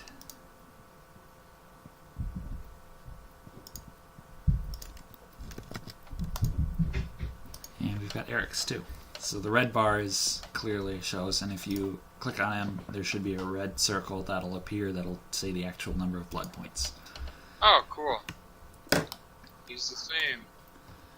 Alright. Beans. And you moved. You get some revelations. Ooh. Spoopy. Pretty spoopy, man.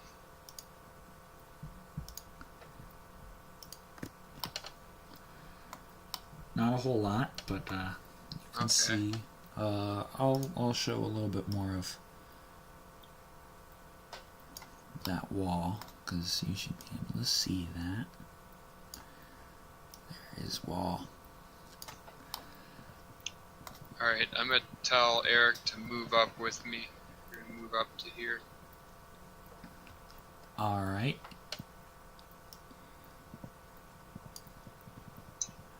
And then...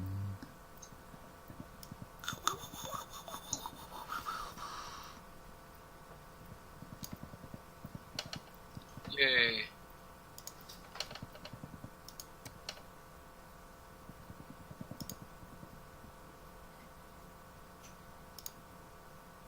And before you do much else, stuff happens. Oh. Eric caught a glimpse of a red circle. Those red circles, man.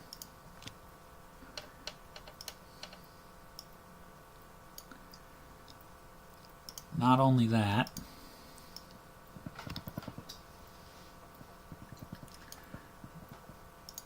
but another red caught circle a glimpse of a red circle. has walked over there, and we're gonna quickly see if he notices you.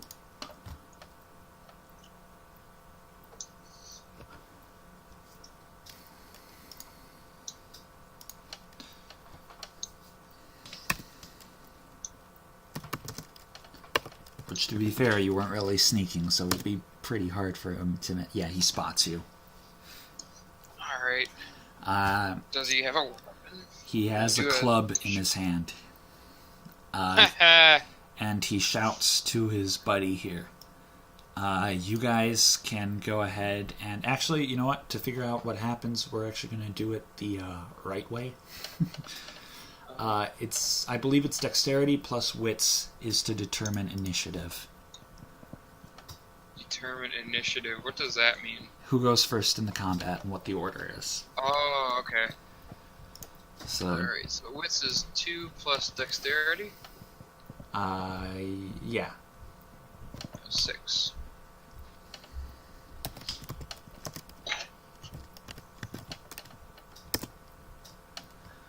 And then...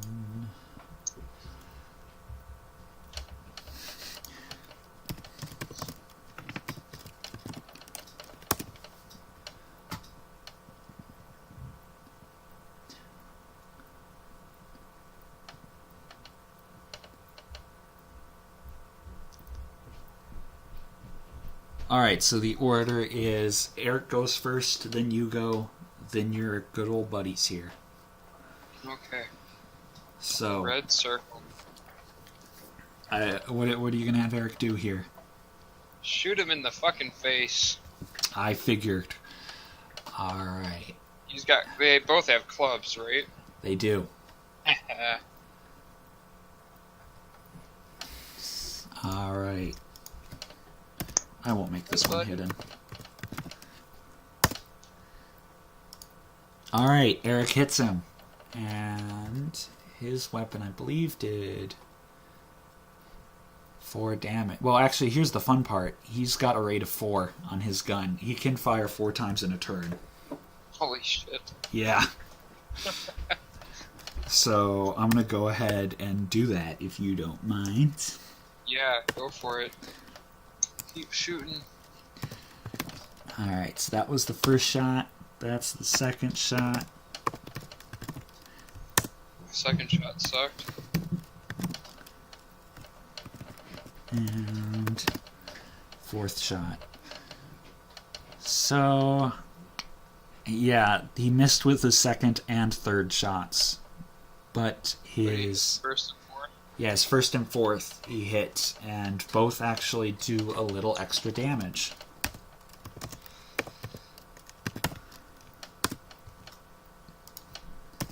I should have checked, see if these were humans that we were going up against. That would have been nice. So his first shot actually doesn't do that much damage. The rioter manages to soak that pretty well. Actually, no, he doesn't get it. Okay, yeah. He gets hit, but it's not severe. It's a very poorly placed shot. But his second shot hits him square in the chest. And he is not happy about that. That's a total of...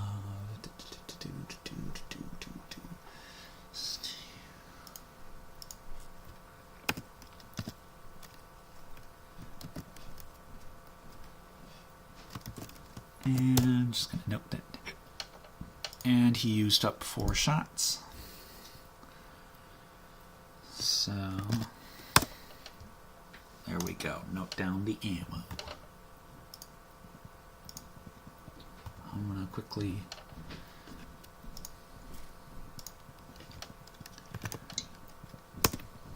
There. Alright, it is your turn, Wyatt. Okay, so that guy took a shot in the chest, but he didn't die. He didn't die. So I'm guessing these people aren't human then. Maybe they are, maybe they aren't. Ah, son of a bitch. Could I do a perception check and still shoot him in the same turn, or? Yeah, I think you can. It would be perception awareness. Great.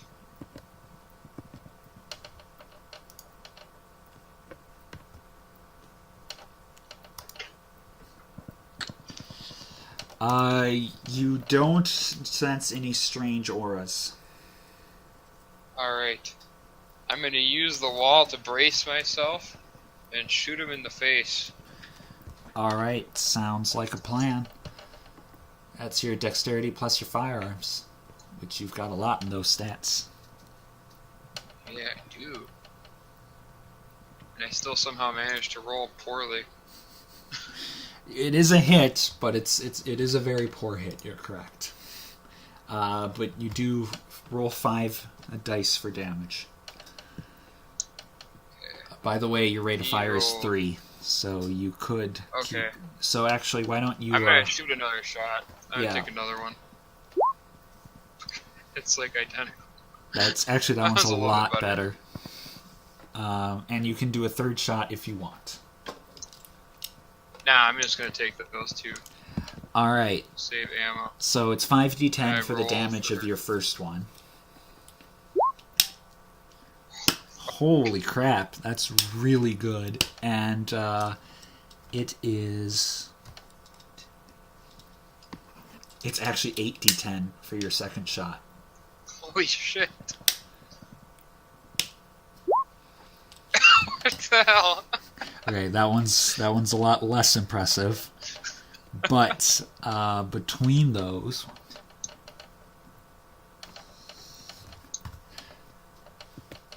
you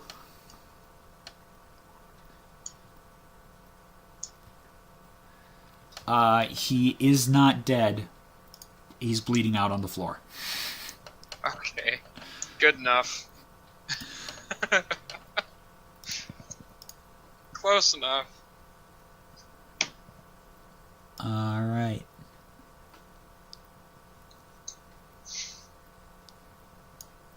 It's like, I missed him, I hit him in the arm, but my shot took his arm off. Yeah, something like that, pretty much.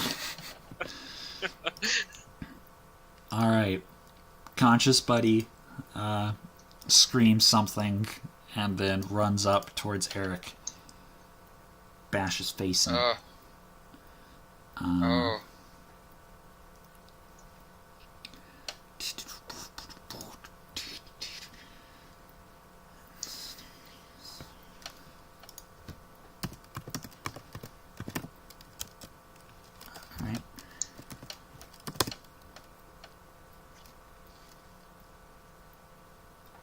He does hit Eric, I'm sad to say. Eric, no!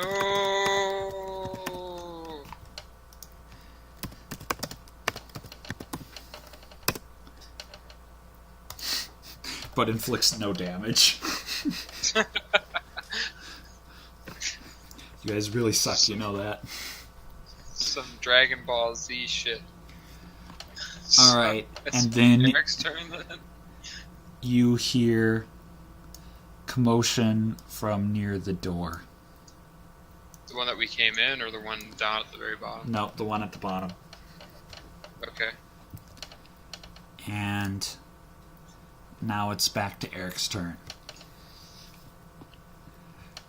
I assume you want him to shoot him in the face. Yeah, I'd say put his gun right up on the dude's forehead and shoot. That'd probably be... Yeah.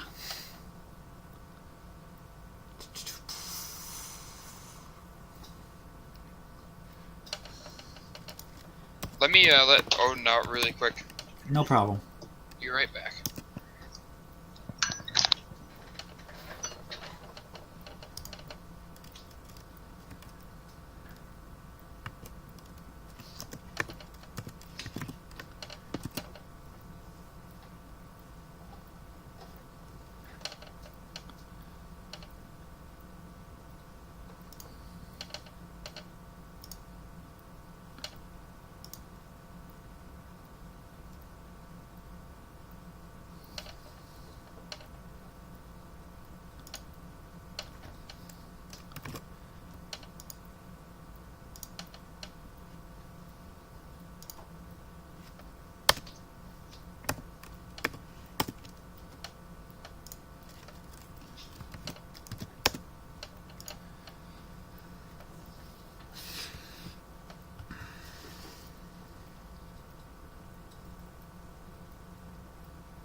Alright, sorry about that. That's alright. Eric just put a bullet in this guy, and he's not dead, and he's not unconscious. He's just crippled. So he appears to be out of the fight, and Eric's not gonna kill him while he's down like that. He's just gonna leave him.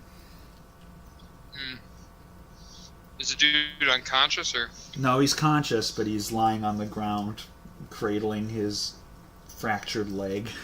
How did he hit him in the leg? I don't know. Eric didn't follow your orders very well. Oh well, I'm gonna go over and interrogate the son of a bitch and ask him how many there are. All right. Do you? I'll tell him. Hang on. Okay. I'm gonna tell him that his passage into the next world can either be really easy or really hard, depending on how he answers this question. All right.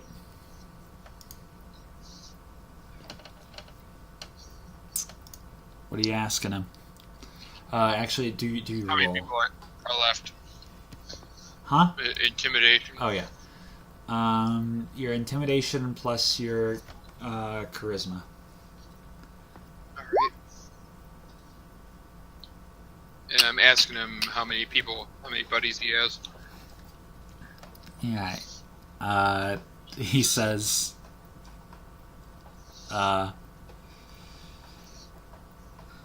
He says about a dozen. And he says, Alright. You're not getting out of here alive. Yeah. Not after what you've done. No. You're not either. And I pop him in the head. Alright. Go ahead and roll your damage for your gun, which is, I believe, 5d10.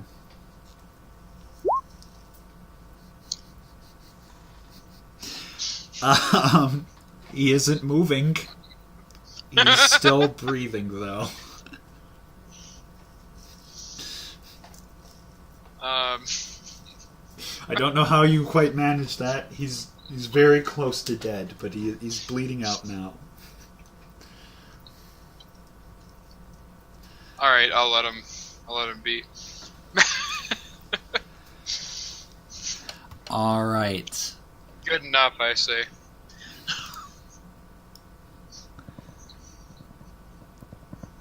At that point,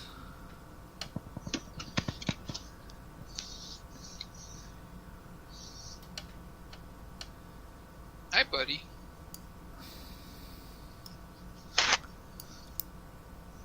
you see Hi, some buddy. more guys start to appear. Clearly coming from the doorway down there. So you see a guy down here. You notice a guy over here. And so there was one other guy you saw moving, but you didn't see it. And these guys do have guns. The guy over here is pointing a revolver, and he's going to shoot at Eric.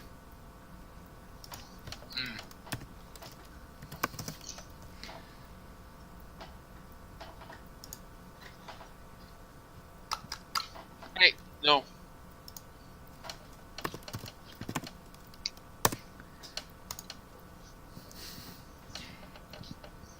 He's going to shoot very poorly at Eric.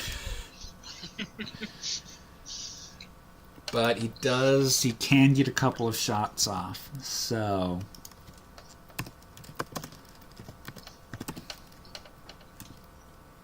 oops, that's not what I wanted. His first shot misses horribly. His second shot, however, is far better placed. And so many charts to flip through. That's what I thought. Yowza. Eric, no. I knew him well.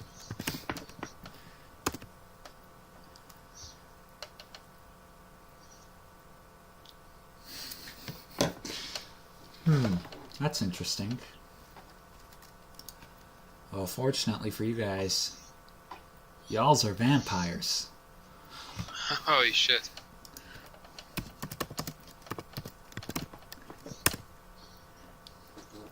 And that bullet that goes into his chest does not seem to phase him one bit.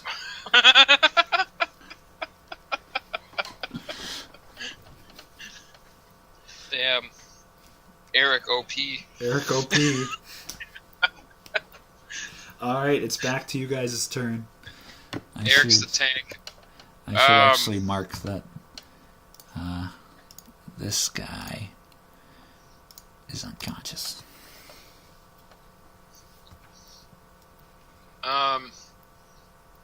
Can I see this guy to the right here?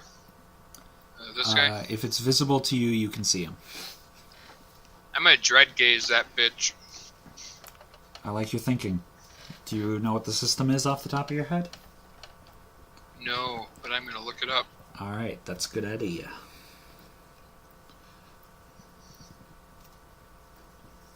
Oops, I need to... Charisma plus intimidation. Alright. Difficulty equal to a victim's wits plus courage. Alright, cool. Wits plus courage. Holy Alright. shit, that was bad. He is not intimidated in the slightest. Shit. Can I still shoot him?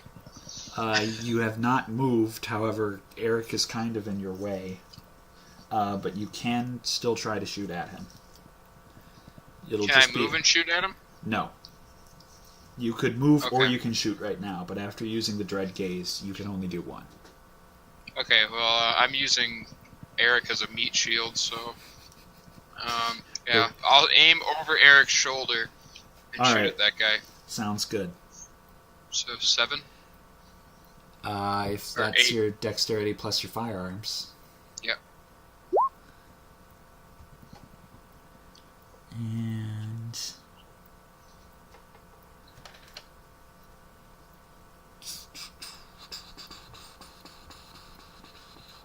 yeah, that was really good.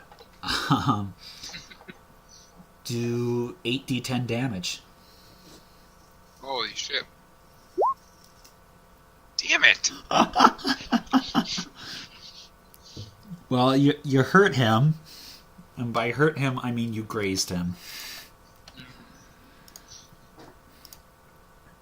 He's been hit, but only in a minor capacity. All right. I don't think that's how guns work, bro. Well, that's how the game works. So Oh. deal with it, bro. I think we skipped Eric's turn, didn't we? No, he shot at the guy right next to him, I think, wasn't it? That was before. Oh, okay. Yeah, I didn't think we did skip it. I think we did. So go ahead and tell Eric what to do here. Shoot at that dude that shot at you. That guy? You're fucked. Yeah, you're fucked either way, Eric, but... Alright, sounds good. By the way, cover does affect the difficulties of these things, just so you know. Okay.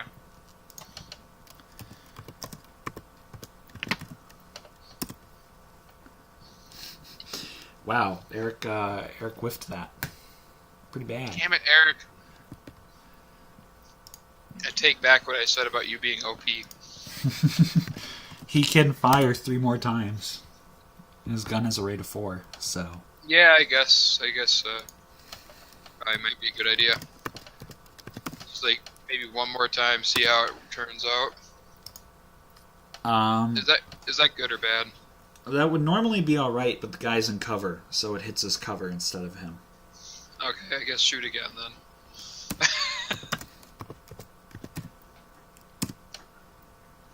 That'll be a hit. Alright. Let's try that. Alright, and I'm rolling for damage here. He doesn't damage him somehow. That's more of a grazing wound than you got.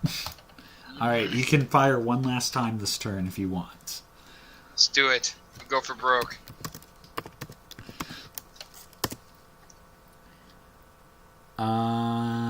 That is not a hit, sadly. He missed again because of cover. Damn it, cover. Cover's OP. Alright. Eric, you suck. Technically, he got a hit. Technically. All right, so Okay. it is their turn now, and what they're gonna do is this guy is going to run over here and Oh, shoot, he's flanking us. and that guy runs over there to shoot, and they're gonna concentrate fire on Eric, all of them. Oh, there's the third one now. Oh, shit. Yep. Okay. Although, as far as you Rip can Eric. tell, there's only been 3 that came in through the door. So, Okay. to the best of your knowledge, as Okay. whatever that counts for. Just saying.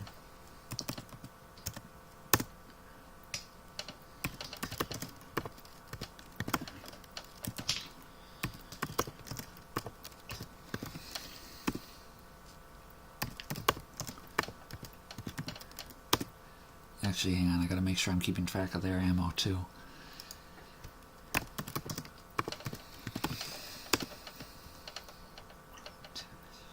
By the way, they're holding big ass revolvers. Okay.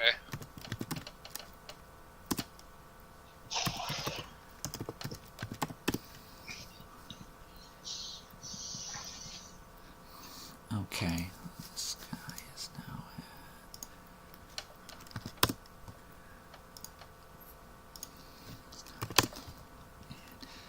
yeah, so it's a total of 6 shots all coming at Eric here.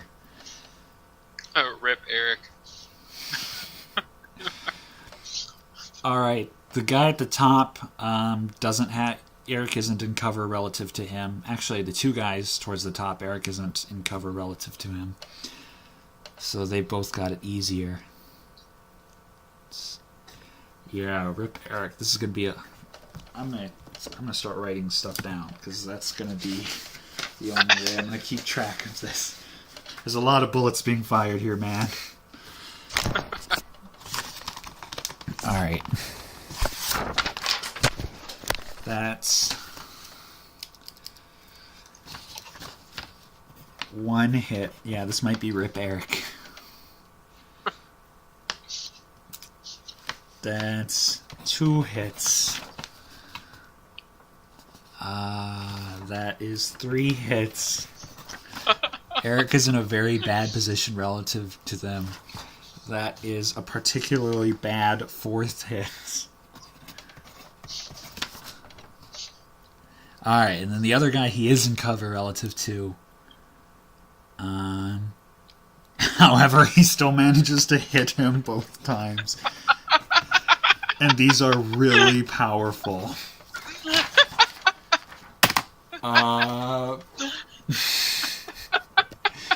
Eric has to try to soak 6 bullets worth of damage from these giant revolvers.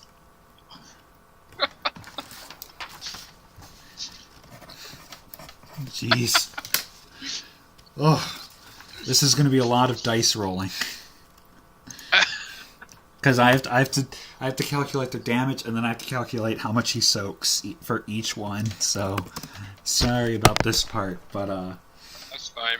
Eric is about... Oh god, oh god, oh god. Rip Eric. Rip Eric. Oh, good. Okay. So, the first bullet...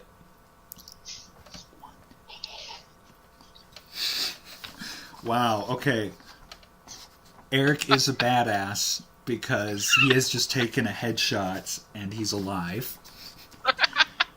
But clearly bleeding.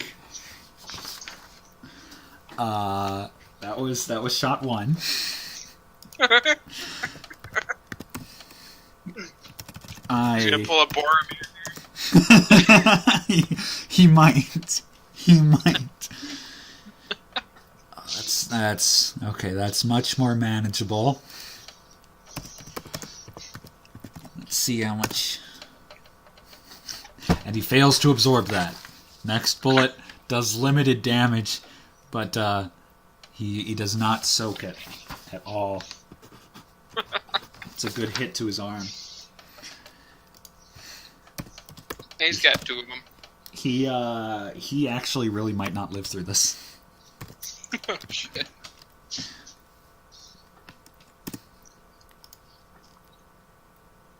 Okay, that one was a really pathetic shot by them. As long as he doesn't, and he fucks up the soak.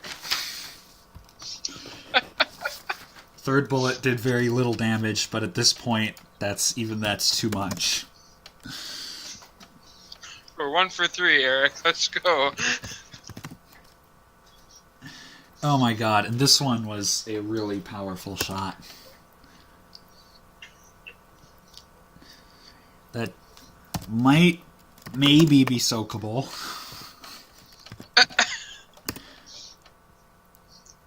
He soaks most of it, but not all of it. He still takes a minor amount of damage. I think technically at this point he's still conscious.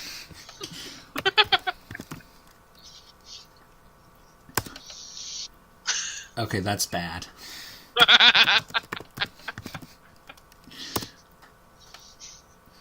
That's decent, but not good enough. He's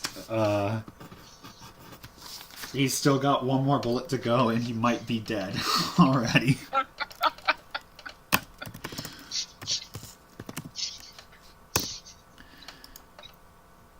And this one is a very bad shot on their part. Oh, now you decide to soak it. Alright, that one, the last bullet does no damage, but he might have already taken too much. Let's see.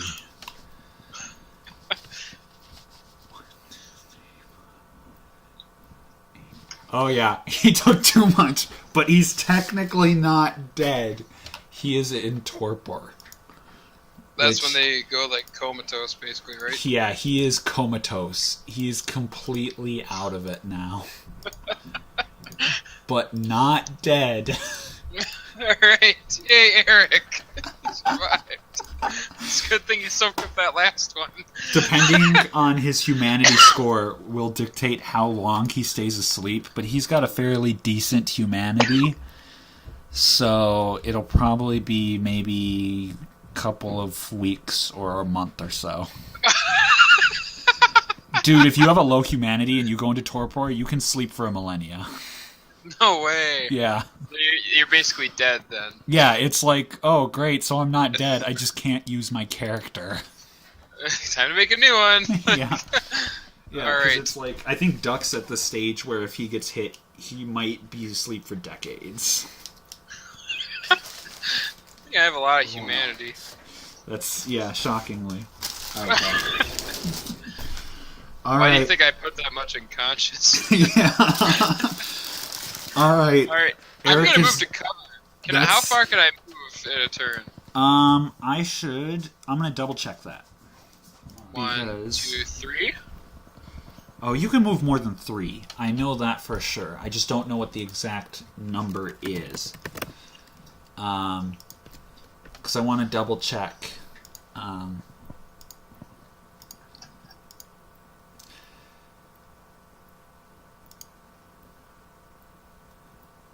Sorry, I gotta find it. They don't... Oh, here it is.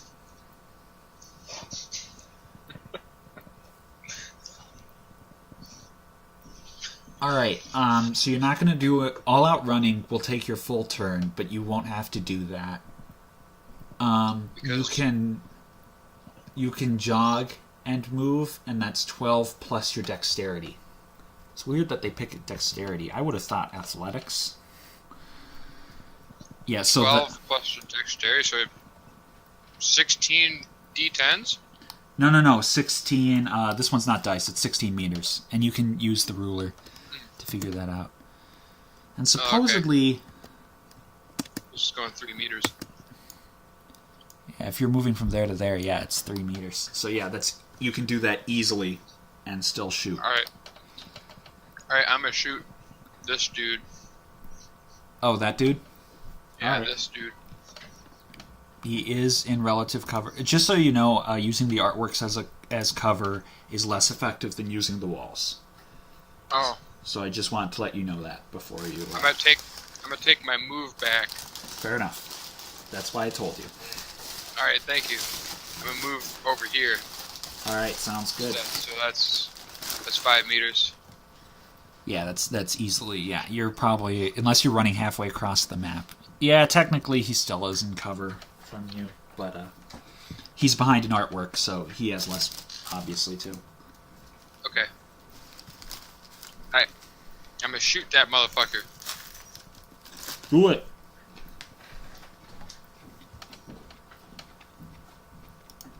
I'm gonna take 2 shots. All right.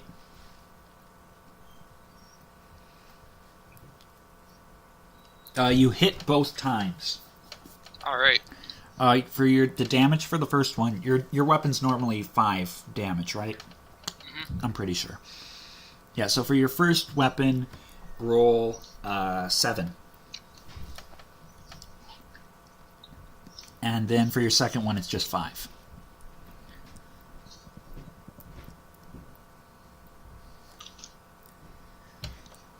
Those were really good damage rolls.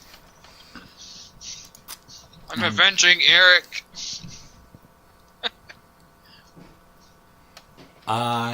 He's dead. 2 Good. shots and he's dead. Good. Nice work. I'm going to indicate his death there. Dead. Yeah. Okay. Alright, it's their turn. This bro over here, you see that he is moving. Oh, can I see down this way now that I'm... Yes. I'm going to reveal... I'm just going to reveal that whole chunk. Because you are correct. You should be able to see all of that. Thanks for reminding me. It's a good idea to remind me of the stuff that I will frequently forget. And he didn't move very far, so he actually can also get some shots off at you. So he's going to do that. Let me just double check to make sure I'm using the right stats. I am. He misses horribly with his first shot, and he is going to fire again. The second shot hits. So this is where you get to test your vampiric might. Roll Test your your might. Exactly. Roll your stamina plus your fortitude. Test your might. Fuck. Not very mighty.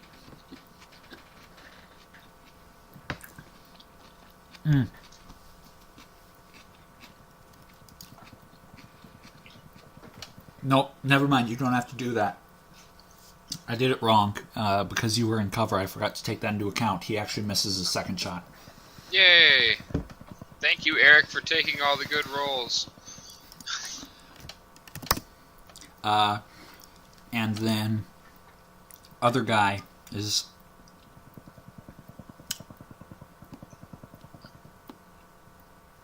He's going to also move up and shoot. So he's going to move to about here, so, and try to shoot at you. But he's only going to fire once.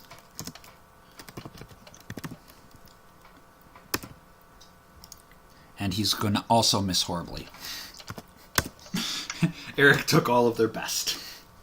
Alright, it's back to you. Alright. I am going to shoot at this guy that's diagonal down from me. Mm-hmm. That guy. I'm gonna shoot him.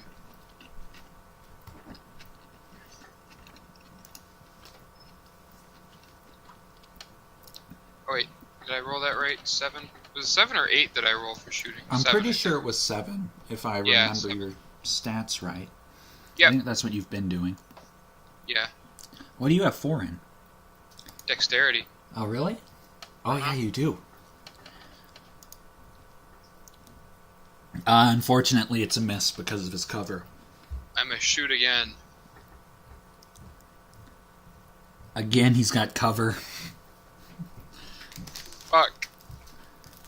Alright, how much ammo do I have left? That's the one I kept forgetting to... I'm pretty sure since I last kept track... Wait, no. How many times have you shot so far in this game? How many turns have we done? Do you know? I think I shot like 7 times. We'll say 7.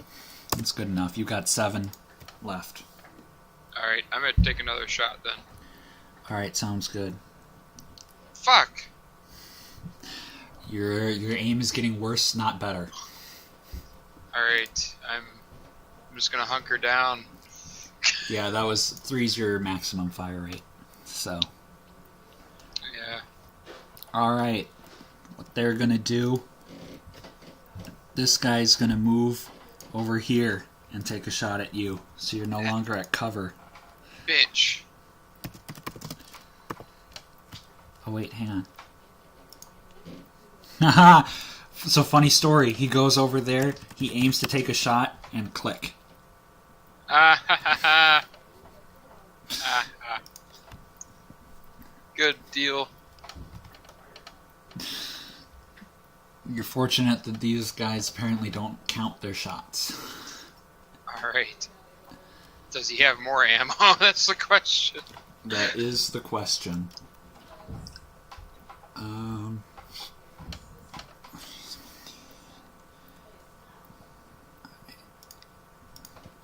Lots of windows, sorry. That's fine.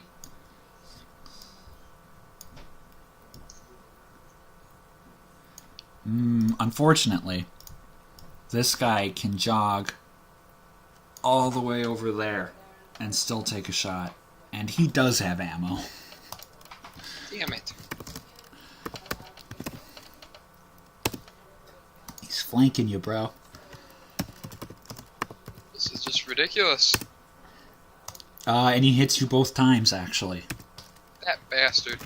He fires twice, hits you both times. So, do the stamina fortitude. Do it twice. Okay.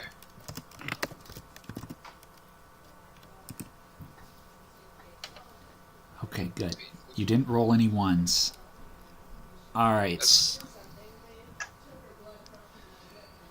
So the first one, you absorb most of its damage, but it does hurt you. It doesn't affect your performance at all. You're just like, ouch, that hurts. That's annoying. Stop so that. I'm like Kid Goku. Yes. The second one, you absorb all of the damage. So that one you're even more like, that doesn't even hurt. Ha! Who do you think I am? Who do you think I am? Alright, it's your turn. I'm gonna move up here and say fuck this guy, and I'm gonna shoot him. I like your plan.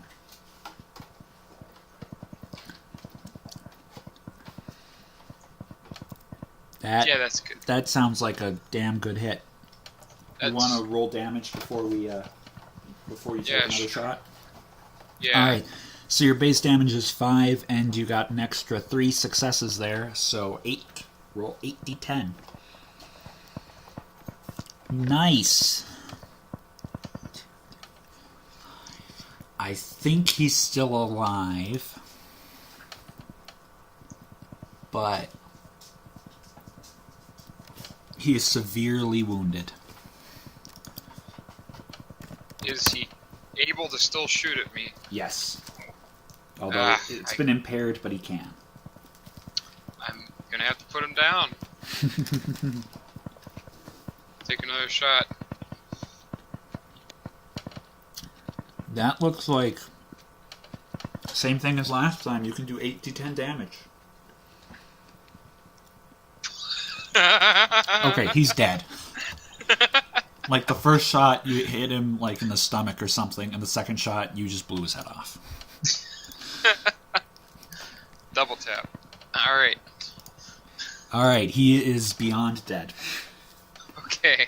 Well, I shouldn't say that in a game about the undead. Yeah. Okay. All What? right.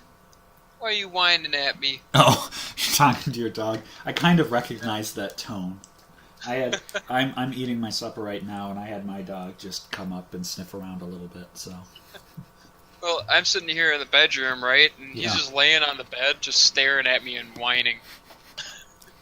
Yeah, again, sounds like my dog. Alright, let me check something. It's their turn.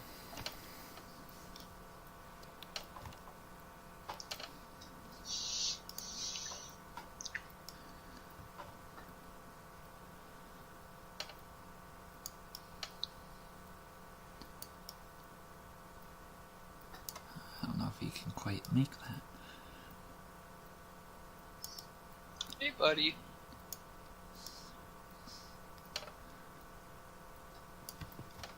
Hey, buddy. Alright. The guy runs all the way over here to his fallen buddy. But he can't do anything else this turn, because he was doing a full run. Okay. So I can't see him, I guess, can I? No. But you kind of saw him. Sorry, mouthful. He passed along this way, so you caught a glimpse of him over here. Okay. Well, I'm gonna go over here, since this isn't XCOM and he can't, like, sit there and... like, Overwatch? like, yeah, and Overwatch. So I'm gonna go over here. I'm gonna pick up his dead buddy as a meat shield. I like it. Alright. You're playing like duck. He's not dead. He's not dead. He's still bleeding out, yeah. He's bleeding out. I'm getting new I clothes see. anyway. Hi, Sophie. Hi, yes. I've got too much stuff around here. This isn't a good place for doggy. Alright, so you're using him as a meat shield. Alright, so... Yes.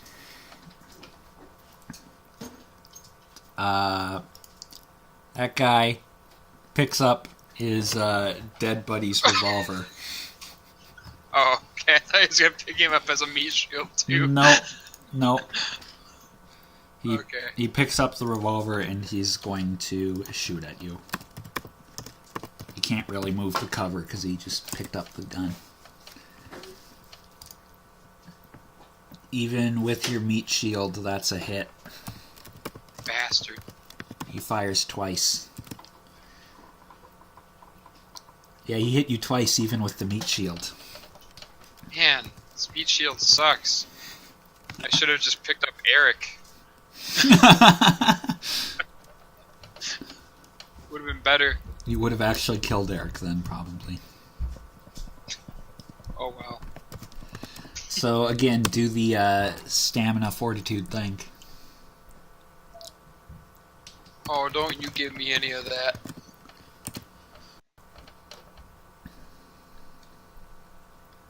Alright, you absorb all the damage from the first shot. You soak it, no problem.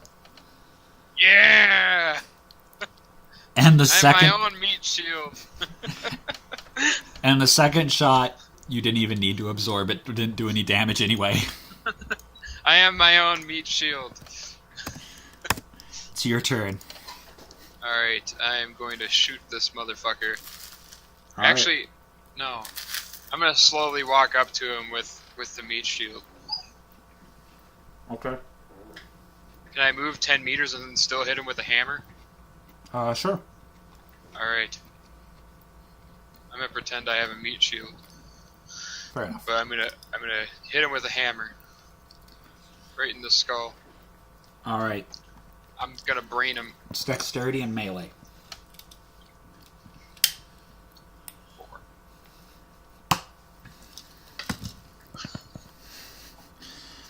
Alright. Roll Your strength plus 3.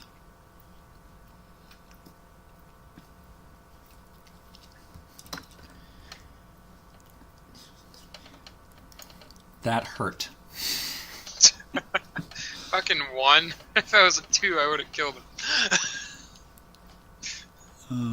You wouldn't quite have killed him, but Okay. he's honestly not. All things considered, he is not all that hurt. But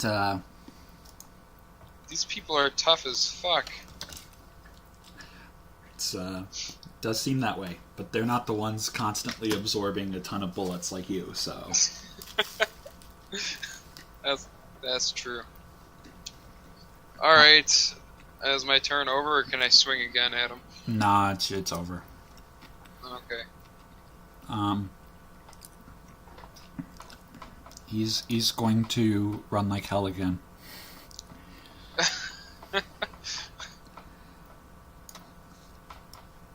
Like a bitch. Yeah, like a bitch. He runs clearly terrified, out of sight. I guess I'm gonna drop my meat shield then, because it's weighing me down. I'm Fair gonna enough. go over here. Alright. That's probably about... What's your dexterity again? 4. 4. Yeah, so that was about 18 meters or so, so that actually does count as a full run, so you can't do anything else this turn. That's fine. Can I see? I am just adjusting that. Great.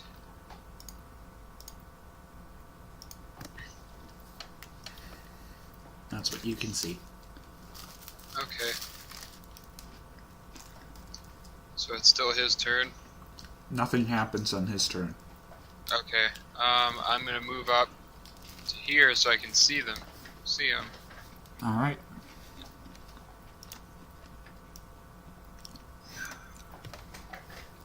He's yanked a wooden stick from one of the artworks and is brandishing it like a club. Okay.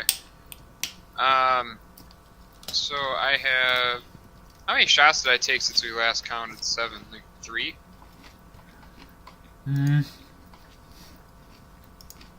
We'll Should say we so. do like 4? Yeah. Okay. I Alright. should be keeping better track, I'm sorry. I'm just gonna point the gun at him and tell him to drop it. Alright, are you doing intimidation? Yeah. Yeah, intimidation, charisma.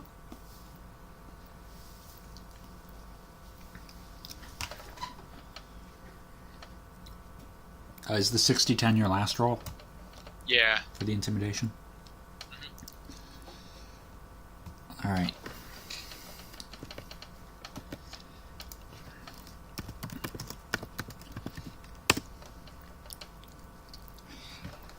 He thinks for a moment and then drops it. Alright. Good choice. I'm gonna ask him where all of his friends are. He says, through the next room, there's like the big hall, and they're at the other end of it. How many? He says, I don't know, about 7 or 8. Alright, I'm gonna take him hostage Okay. and use him as a meat shield. I like your meat shield tactics. Yes. There's your hostage. This whole thing just reminds me of Gears of War, so... Alright. Then, if there's no other threats, I guess I'll move over to the next room. Alright. Sounds like a plan. Alright. You Having fun licking me, dog? do a quick, never Stop mind. licking my Sorry. leg. Stop licking my leg.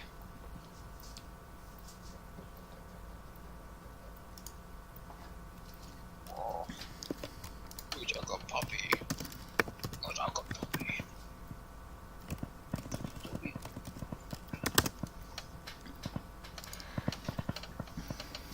All right. You Cut it out. Hey. get to about here when you hear some footsteps coming from that direction. Oh no. It just sounds like a single pair of footsteps. Okay. I'm gonna say come out or your friend gets it. Do another intimidation roll.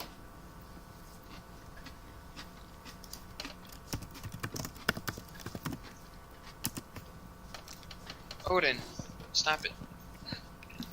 I don't know what you're getting into, but it's probably not good. Probably not good. You hear him kind of sigh, and he steps out. He's holding a knife, and he puts it on the ground. Kick it over to me. He does. Yay, knife get. You get knife. Knife get. Let me find my... Oh, here it is. That's better than a hammer. Knife.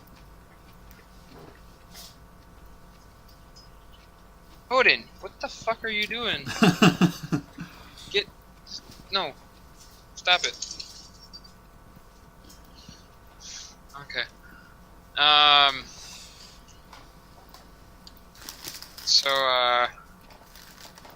Then... He's been discovered. He doesn't look like he's going to do anything else. Okay. He's coming with me too. I'm gonna have 2 meat shields. He doesn't like the idea. Too bad. Alright, he totally failed his courage roll, so he's gonna do it.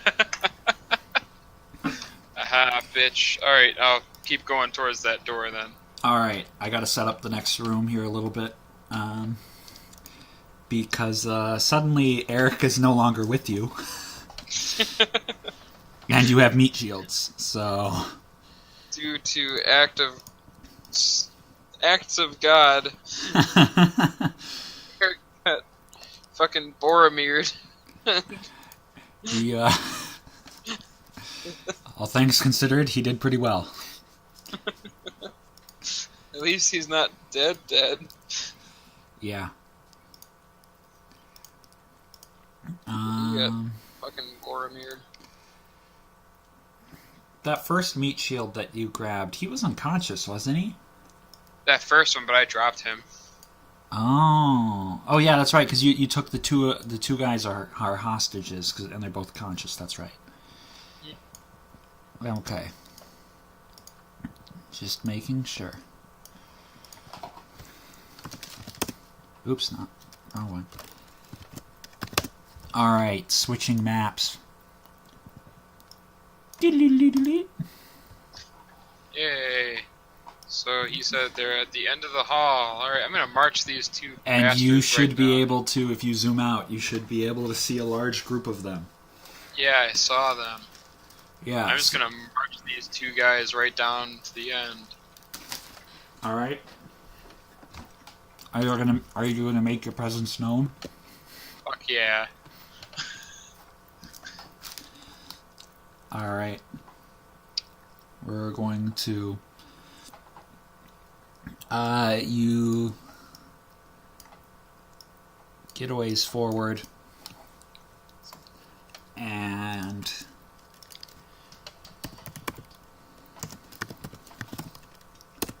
see what they do.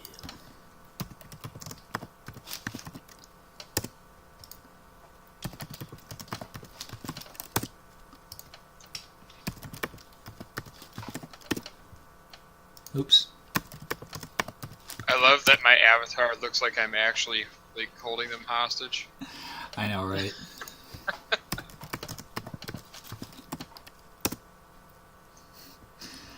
Well, fortunately for you, these guys are not very strong-willed, so they don't actually do anything.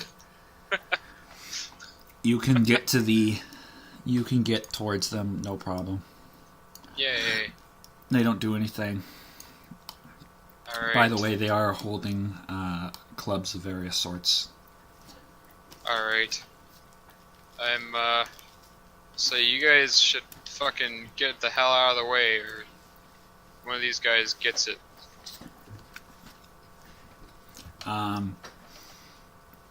They will back off. Actually, do an intimidation roll for me.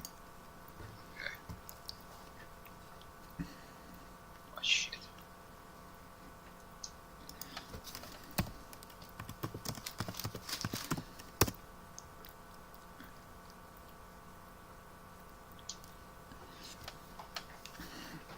They don't look like they're about to try anything, but they also say no, they're not going to get out of the way. You kind of got to stand in fear. Well, yeah. Can I dread gaze multiple people, or just one at a time? I think it's only one at a time.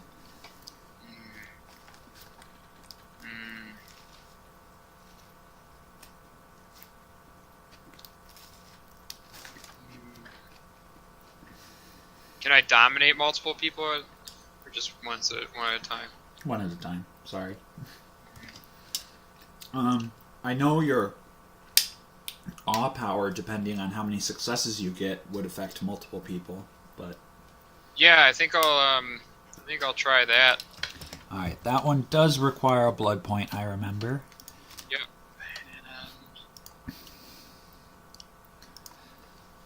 Let's see. Charisma plus performance. Oh. Yes. I think because you have nothing in performance, don't you? No. You know what? Use your expression, because they're similar enough. All right. And honestly, I think it makes just as much sense to me in this context. All right. You have awed one guy. Okay. All right. Well, that's the nearest one. That's less than 6. He kind of steps to the side. Okay. Well,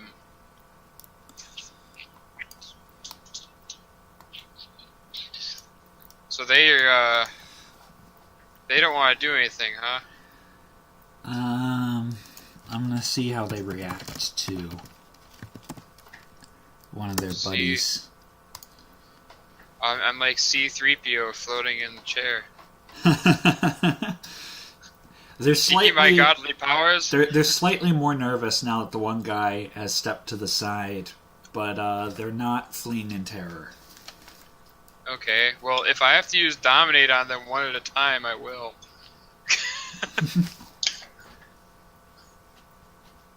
Just like look at the one guy and just say run. Run, yeah. What is I think, what is the system? Do you remember? Let me see here. Command. Manipulation plus intimidation. All right. Which one are you doing it to? The closest one to me. The closest one is odd. This guy. The closest one that's not odd, I mean. All right, fair enough. I kind of figured that's what you meant, but double checking. I'm gonna tell him to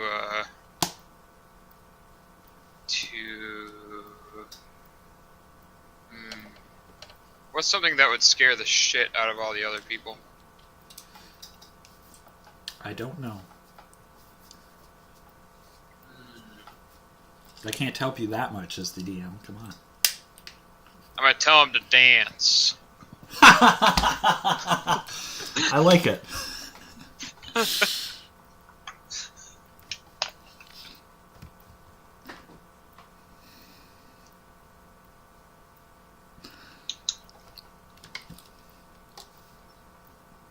Go ahead and roll for that. Oh, sorry. Yeah. Yeah, that's 5. Alright, I gotta see if it lists a resisted thing.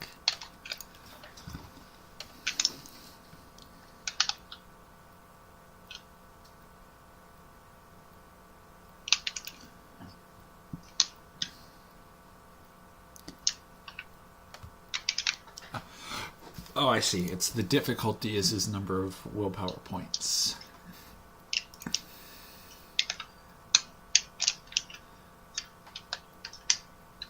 Is that? Yeah, he actually does start to do a really bad dance. It's clear that he cannot dance at all, but he is dancing. The other guys at this point decide enough with this shit, and they back off. All right. Good. They're being smart. All right. I guess I'll move forward then. All right. Show me where you're going to move to. I'll move your guys after you move. Oh, so okay. Go ahead and move your token and all. I guess I'll move up here and have them up spaced vertically from me. Oh, vertically? Yeah, because I don't know what's up yay? here. Yeah. Actually, I have one to my right. Yay? I have one to my yay. right. Okay, yay. Yeah. Alright, one... Doesn't I have meat shield from those guys? Like you're thinking?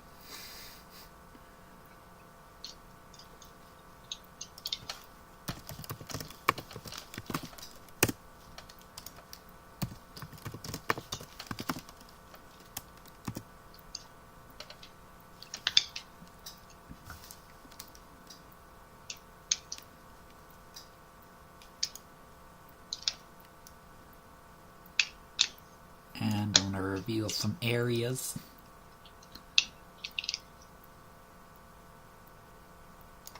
Bam.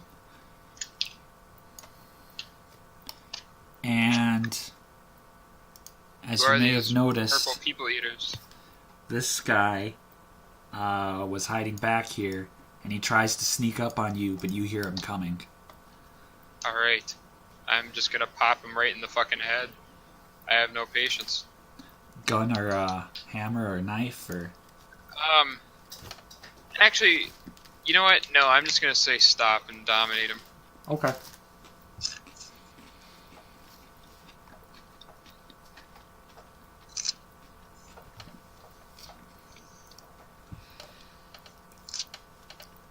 He reluctantly freezes in his tracks. Alright. The gray circles are random shitty pieces of artwork that appear to have been torn apart and spray painted on and are scattered everywhere. The purple things are bodies that are strangely deformed, and they've been dressed up in various costumes and outfits. And the red circle very at the top, it isn't an enemy. It's a body that's been mangled up and is wearing your uniform. Is the uniform all bloody? Nope. Okay, good. Well, The bodies seem strangely sculpted. Their features are all distorted. Like, it looks like someone went through with almost like Photoshop tools and messed them up and stuff. Okay, well, I'm gonna go awkward angles and stuff. I'm just gonna go and collect my uniform then. All right. Are you taking your? I assume you're taking your friends with you, right? Yeah, I am. You hear a voice at this point. Okay. And hang on, I just gotta check a couple of statistics. Quickly do a perception alertness roll.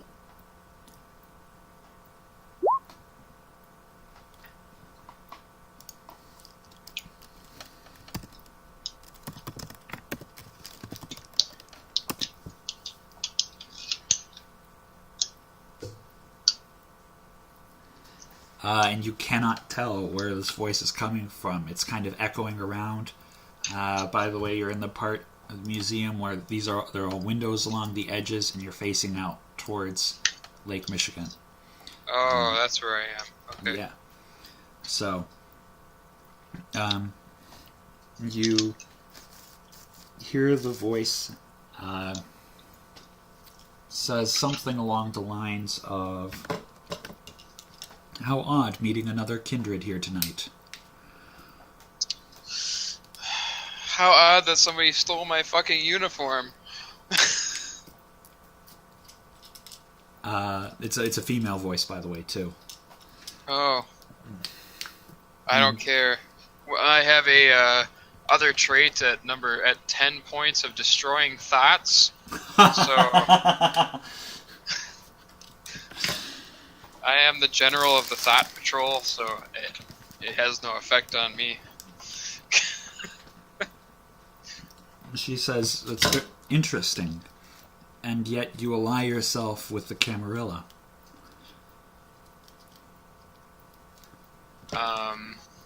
I'm a fascist and I respect the rules. And she says, you submit yourself to the rule of the elders and the antediluvians. You play... Fuck off, you stupid anarchist.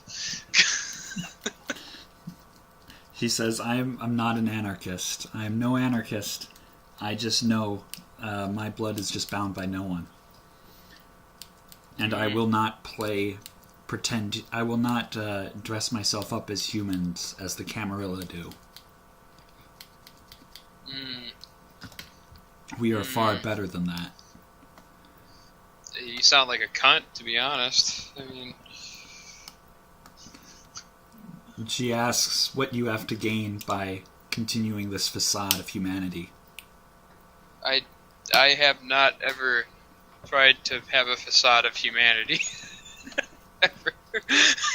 And she kind of laughs at that and says, that is the entire purpose of the Camarilla. You cannot be both part of them and not have a facade of said humanity.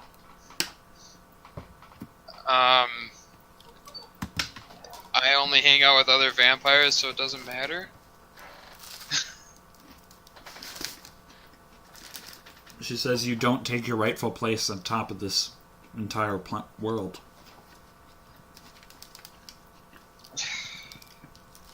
Can I just tell her to shut the fuck up and tell her guys to get the fuck out of my way? Yeah. Alright. I'm gonna do that. Alright. So she sounds like a really obnoxious person. Maybe. And... let's see here. The other guys are actually... all of the guys are leaving at this point. So they're all going to get the hell out of here. Good deal. They didn't sign up for that shit. Alright. And if you let your meat shields go, they'll run away too, but I don't know, that's your choice. I'll let one of them go. Alright, one of them goes. Alright. Alright. You can take the uniform off of the I will do that. Of the body. Mm-hmm. You have acquired one uniform. Yeah! Finally! I got a uniform. Yes, that's right, Odin.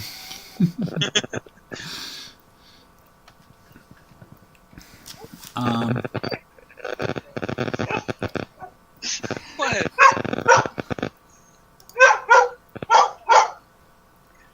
What? What? You done?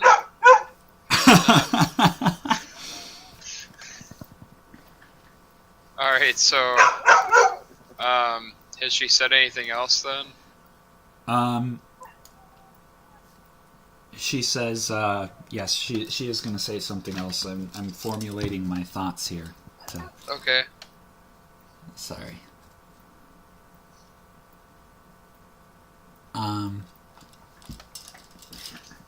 She just says that, she's surprised that someone like you wouldn't choose supremacy over subordination. And if that's your choice, so be it.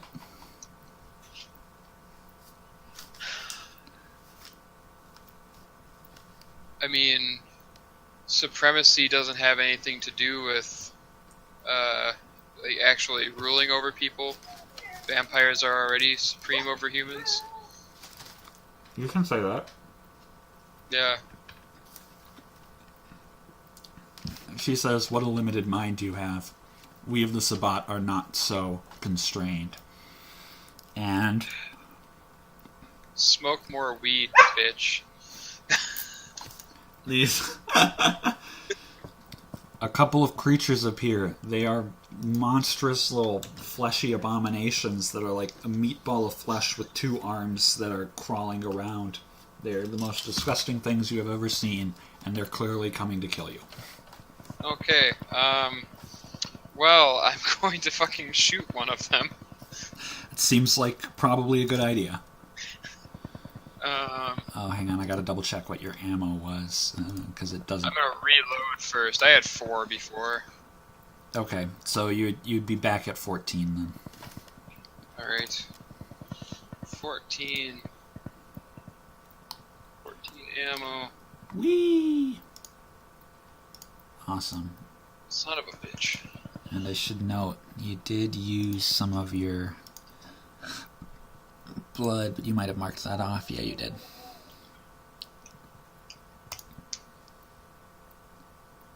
There you go. Alright, which one are you shooting?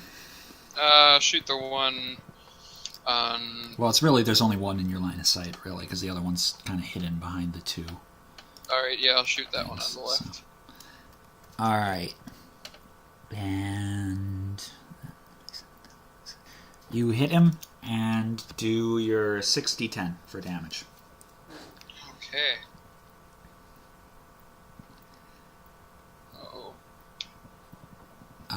You hit it.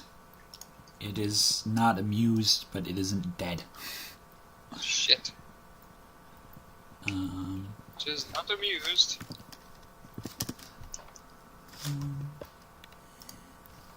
Keep track of that. Alright, sounds good. That was... You shot once, and your rate of fire is 3, so... Alright, I guess I'll shoot again. Alright. Odin! Same damage, actually. Okay. 6d10. That was better. Yeah, that'll...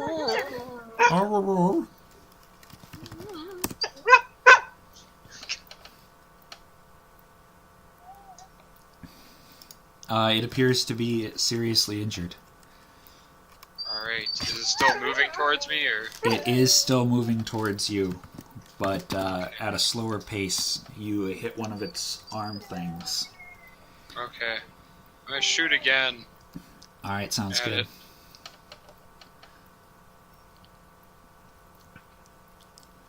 You hit it, but you only do 5d10 damage. Oh, And by that, I mean you do no damage. okay. I'm gonna tell the guy that I'm holding, like, look, either you fucking fight these things with me, or you're gonna be lunch too. Do charisma leadership.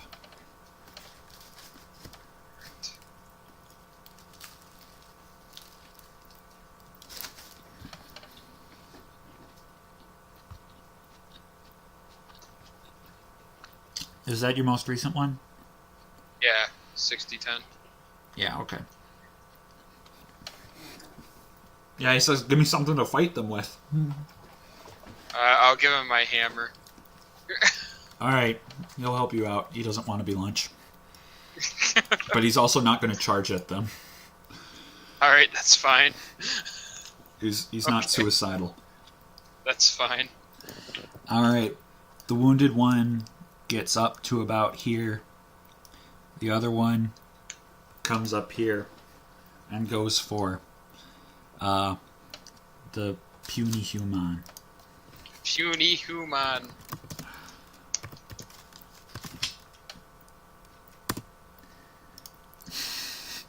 And it somehow misses him.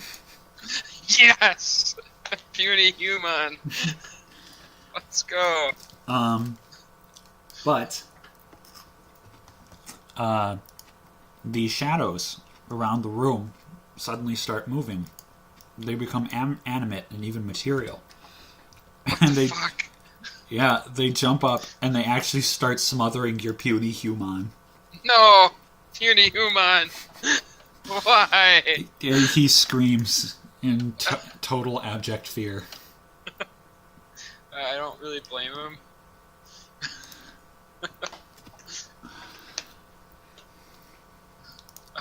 It is your turn, puny what is this, human. the ending of Berserk? I haven't seen the ending of Berserk, so I couldn't tell you. Okay, you need to watch that anime. I know. It's on YouTube. Oh, is it really? Yeah, like all the episodes are on YouTube. Just skip the first one. Yeah, I remember you telling me that. Yeah, watch all of them and then watch the first one right after that, because that's the best way to watch it, I think. Okay, I'll do that.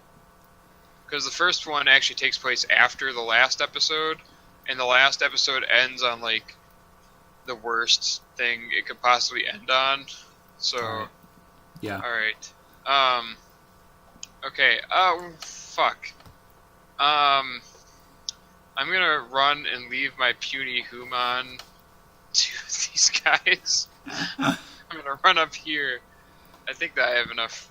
Yeah, you have enough for that. Yeah, actually, I'll run a little bit. I can move up to 10 or 12, right? Yeah, sounds about right. All right, I'll move up to here. I'm gonna shoot at the one that's wounded already. All right, sounds good. Did we knock on... Yeah, we did, actually. You were keeping track of your ammo. Looked like... yeah, that is a hit. You do 60-10 damage.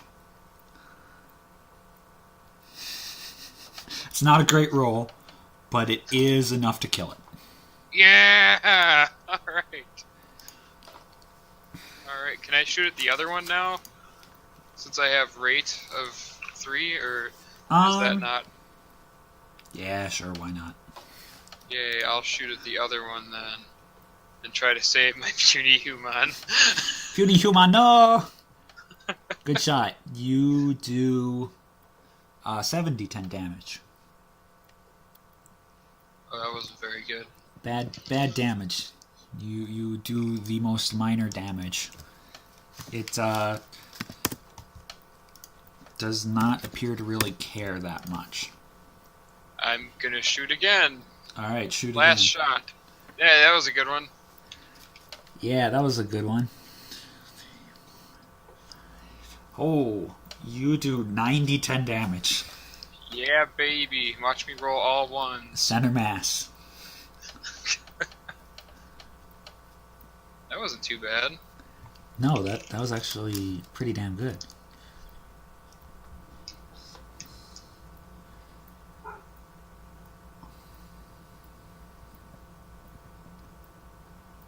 It's dead. Yay! You- Save the puny human. You have a killed it. Alright. The puny human, however, is still struggling with the shadow, the strange immaterial shadow, and his movements are becoming less and less. He appears to be asphyxiating. Oh. And there's more of these damn things? More Shit. of these damn things start appearing. Okay. Is there anything I can do to help the puny human? Can you move shadows? No. Then, do a perception check. Okay. Perception alertness.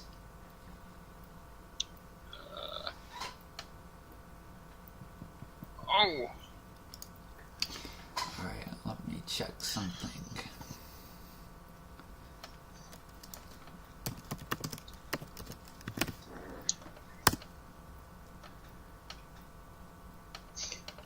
Sadly, you don't see anything. Damn it. Do a perception awareness, though, for me. Okay.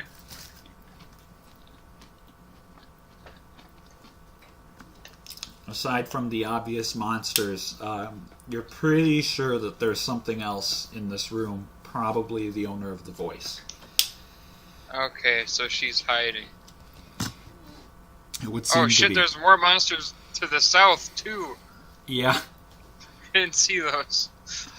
they're all crawling in now.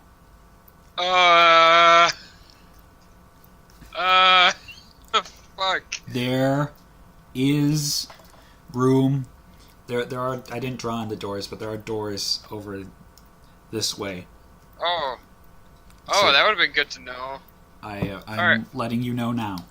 Alright, fuck I you, apologize Pootie. for my incompetence. I'm getting the fuck out of here. I will reveal these areas. Okay. Can I lock these doors? Or at least one of them? The one that I'm standing next to?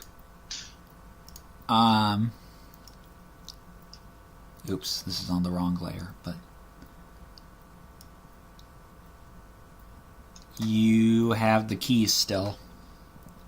Oh, that works for those? Yeah, I'm gonna lock that shit. He gave you a big old ring of keys. Okay, I'm gonna lock this door. So you can see There's 3 doors. Yep, there's 3 doors. That's not quite centered. I meant to center it, but it isn't centered. That's And fine. I'm sure I've butchered the architecture of the actual museum, but I don't care enough. That's fine. Okay. The puny human's screams are slowly more and more muffled, and you, after about 10 seconds, you don't hear anything else. Okay. You Poor might want to puny start. human. You might want to start locking the other doors. Yeah, can I do that all in one turn? Can I lock all 3?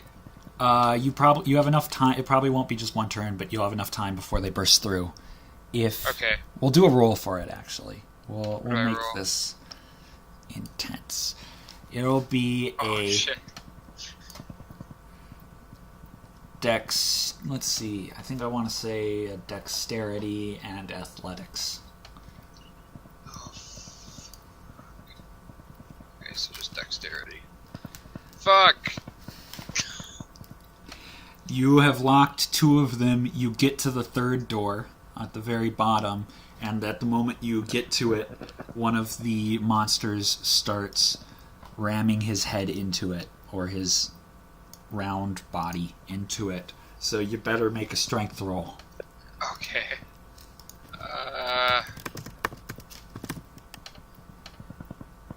Oh, shit. You're lucky the monster rolled more poorly. You managed to shut the door on it, and you can lock it in time. Yes! Okay. Alright. You've locked Come on yourself in the room. Come on out, bitch! She's not in this room. She Oh. doesn't answer you, at least. Okay. Is there anything else in this room? There are... no, it's like, I mean, yes, there are, but it's like a cafe-type area, and this rounded edge is all windows, giving you a nice scenic view. Can I burst out the windows? You should make a strength roll. Okay, yeah, sure. Why not? You do not immediately burst through the windows. Oh. Okay. Then fuck it, I'll just shoot out the window. I like your thinking. There's a loud thud on some of the doors. Clearly they're trying to break it down. Alright. I'm gonna shoot out a window. Alright, roll 5d10. Get the fuck out of here. Alright. You break the window. Yay, I'm out, I'm free. Now I have to go back around and save Eric. That's true. Alright. Mission saving Private Eric. Alright. Let's... I'm gonna go back around to the back door again, I think, because that was the closest way in to him, wasn't it? I'm switching the rooms real quick. Okay. So you'd be back towards the top there. And let me check something really quick.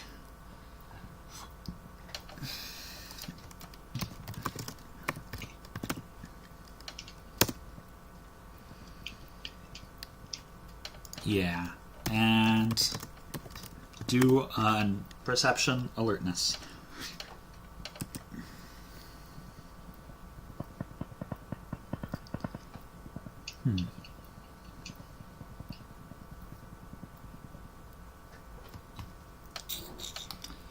You notice the shadows have a strange quality in this room the second time you've entered it, but you don't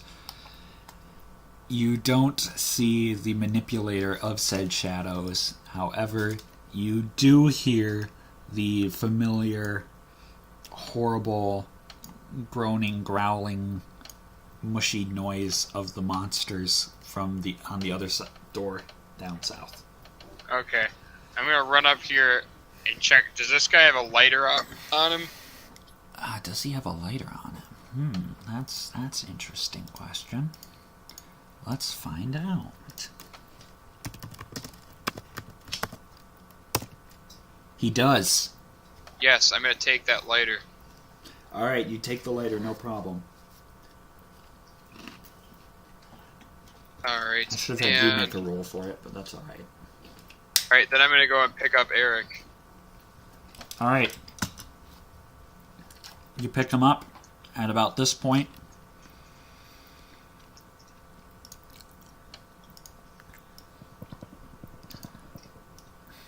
The monsters have run into view. Oh, fuck. They're clearly heading towards you. Okay, on the way out, I'm just gonna make a beeline straight to the door and light everything on fire that I can on my way out with my lighter. Right. And burn the fucker down. It always comes back to burning things down in RPGs. I'm not kidding. You remember when we went to the game store that one time for 5th edition D&D? Because I remember I specifically asked that time, is there anything flammable around? When I was running my D&D campaign, they burned down a building. We've already burned down a different building in this campaign. It always comes down to burning things down in the RPGs. It's just the easiest way. Alright, Plus, I have to hide the evidence for the whatchamacallit. For the thing that starts with a C. The Camarilla? Yeah. Alright, do a strength roll. This is to see how well you can manage while carrying Eric.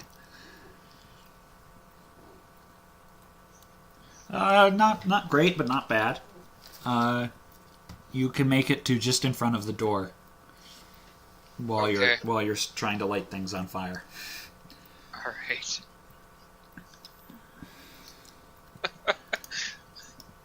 Our monster bros are hot on your trail, but because they're running too, they don't get to attack this turn. Oh, thank God. All right, we're just gonna get the fuck out and lock the door behind me. All right, sounds like a plan. We're gonna have an opposing strength roll to see if you can keep the monsters out from the other side of the door while you do it. Oh fuck! Fuck.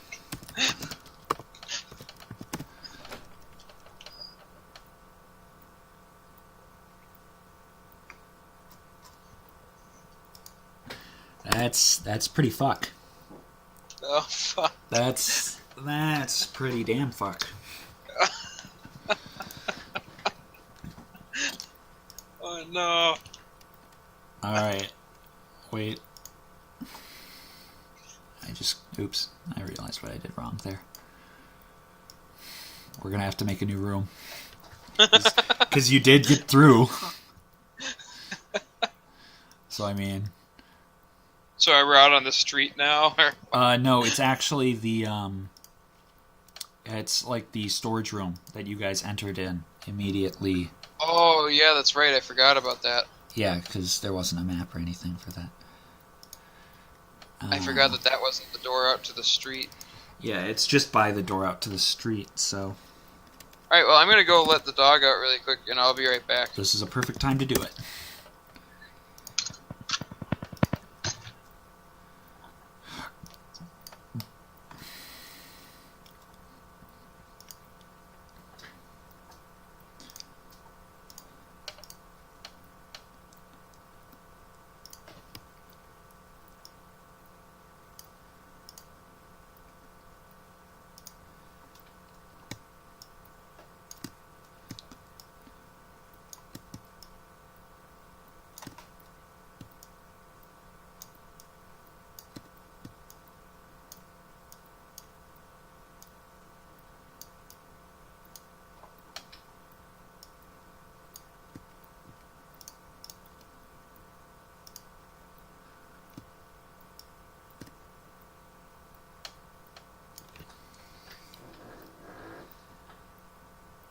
make that so big?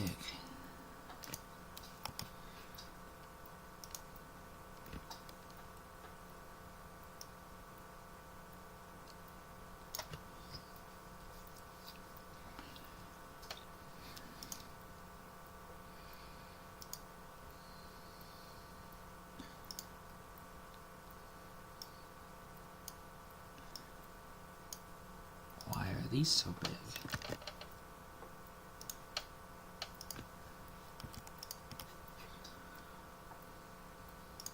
There we go.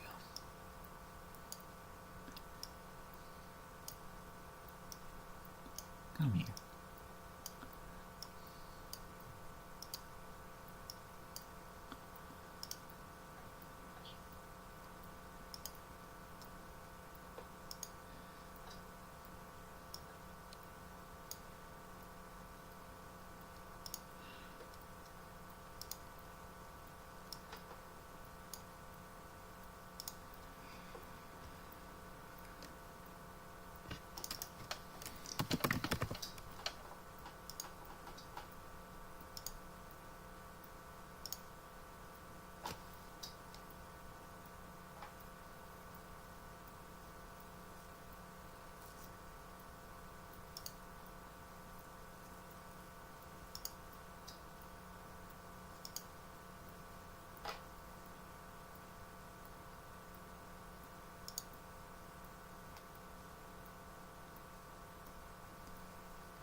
Alright, sorry about that. That's all right.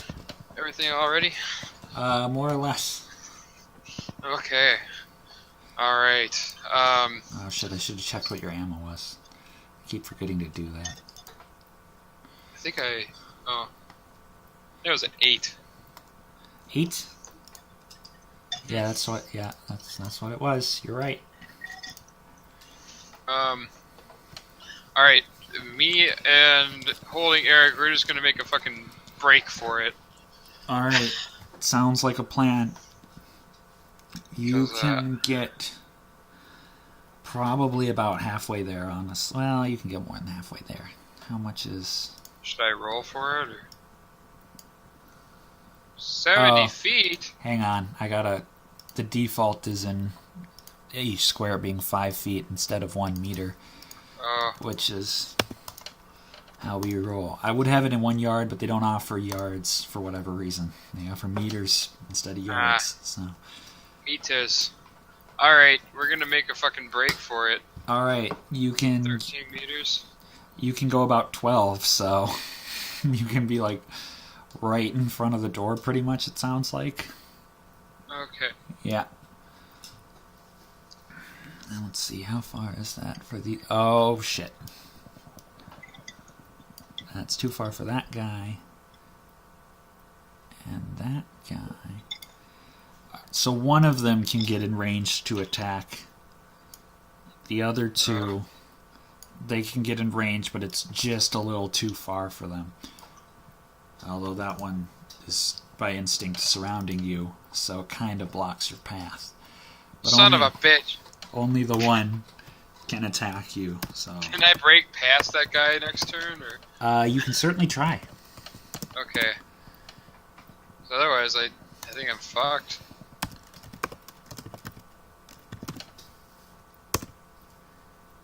It hits you and does no damage. Yes. All right. You laugh at the puny little creature. The abomination cannot harm you. So long, meatwad. All right, so it's again contested strength rolls to see if you can break past the guy in front of you. So you have to roll your strength. Yeah. You break past him easily. You kick that guy the mud aside as you go through the door. Yes. But yes, once more, you have to try to lock the door. Well, actually, it is your turn, and you can go pretty easily. So we'll say let's not do it again. We'll just say you lock the damn door. Yay! And watch the whole place burn to the ground behind me. It's going to be a bit before everything catches fire, but. Okay. All right. You get outside. You're in the parking lot. Eric slumped over your shoulder in torpor. Shit, I can't drive. Do your perception alertness. Nice. So you're going up back to Eric's car. Fortunately, if you remember, he has a driver. So. Oh, does he? Yeah. I thought he was driving. Nope, he had a driver. Oh, nice. Yeah. That's really, really convenient. As you go in, the driver's obviously very concerned. He's getting Eric in the car, and as you look back, you notice a figure leaving the museum who is clearly female and wearing a big crucifix. She is not approaching you. She's walking in a completely different direction. That crazy bitch. Are you going to do anything?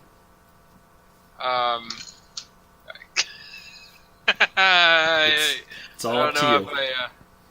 I'm going to tell the driver to run her ass over. Do charisma leadership. Alright.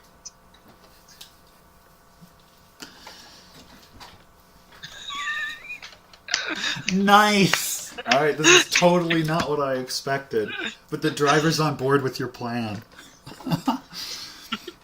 Alright, he gets in the car, starts it up. I assume you're going to be in the passenger seat, or do you want to be in the back seat?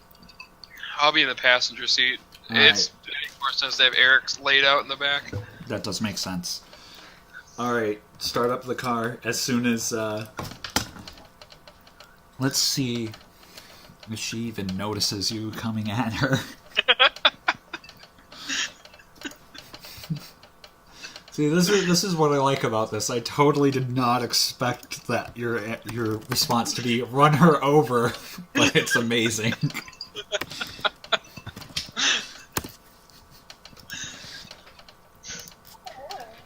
She sees you coming, and the question is, can she get out of the way?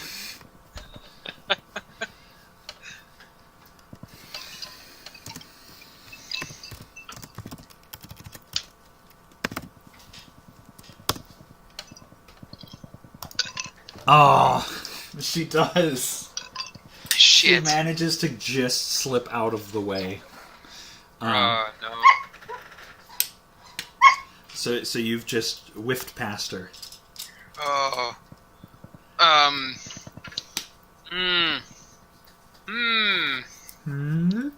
I roll down my window and shoot at her? Sure. Do you want to give the driver any specific instructions, or do you just want to shoot as you keep going? Turn it around and go broadside so I can shoot her. Sounds like a plan. Go ahead and roll your firearms there.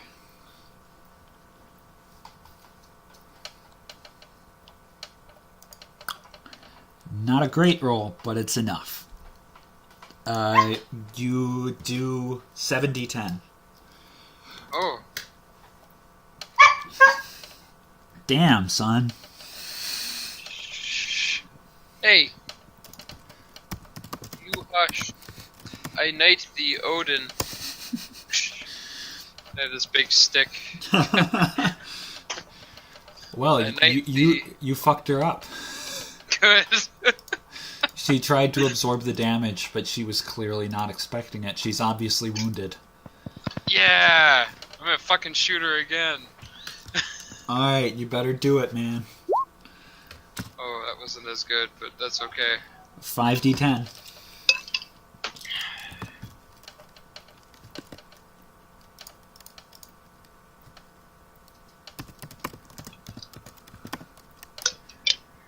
Damn.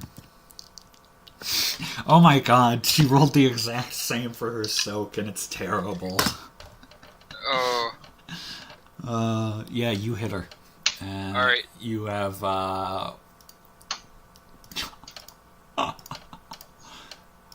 Wow, you didn't hit her with the car, but you did pretty much as good with 2 shots. She's unconscious. Nice. We're gonna apprehend her and bring her to the Camarilla. Well done. Yeah, boy. So not supposed to happen. We're breaking the game, boys. You broke the game, man. Alright, yeah, she's unconscious, so you can easily throw her in the back. Yes. I'm trying to We'll think throw her in the trunk. We're throwing her in the trunk. Alright, throw her in the trunk. Like, I'm trying to think of, like, could I have had her do something differently to not get apprehended? But the thing is, it wasn't her turn yet, so not really. That was a single turn. You just happened to score really well with damage, and she failed her soak rolls, so she couldn't do anything. Get shit on, bitch. Alright. You've got 2 unconscious vampires, one of whom is in torpor, one is a friend, and one is an enemy. What are you gonna do now? We're driving back to that... Well, that dude's on, like, the High Council, isn't he? That... Whatever his name was with the weapons and stuff? Graces? Yeah. He is on the council, yes. We're gonna go back to his house. That seems like a good idea. Alright, it's no problem. You head back. Did you see a sign on my house that said... Dead vampire storage? Hey man, all vampires are dead. That's kind of redundant. Alright, yeah, alright. You drive up, and you get in, and the driver tells the first servant that he gets to that they have a prisoner. You guys don't even go out back when Gracis comes waddling up, clearly very concerned, and he's got about 3 other guys with him. And he is like, what is all this about a prisoner? We caught this bitch. And you pop the trunk. Yeah. He's This very. is why I was the Führer's right-hand man. He's clearly very concerned, and he says she was at the museum. Yeah. Uh, Yeah. and she is a vampire. Yeah. She was actively denying the caliphate. You mean the Camarilla, or are you actually telling him caliphate? I'm gonna say it's a caliphate. He purses his lips at you and says, "Camarilla." Did she say anything else? Did she say who she was with? Was she an anarch? She said she was not anarchy, and she said she was with some group against a bunch of hippies against the Camarilla. He says, "The Sabbat?" Yeah, that's it. It says, "That's impossible. There are no Sabbats in Milwaukee. She said she People was. keep breeding. How are there so many of you that we don't know about?" He's very flustered and upset. He signals to his armed guards to take her into the basement. Chain her up. I do good, boss? He says, "Yes, you did very well. Now, what happened to Eric?" He got fucked up by fucking Boromir. He quickly examines him and he says, "Well, he's clearly he clearly has not met his final death, or else we wouldn't even have a body. He appears to be in torpor. Knowing Eric, he shouldn't be unconscious for too long. But I give him a couple of weeks before he revives." I was hiding behind him. Are you actually going to say that? No. I would hope not. He fought bravely. Yeah. I almost considered just burning the building down around him. Oh, you're going to say that? No. Good plan. All right. I carried him on my back. He says you did very, very well. Oh, he says beasts. What beasts? They look like Meatwad from Aqua Teen Hunger Force. He says, but the one you took prisoner was clearly not at Simitsi. This is bad. The fuck is that?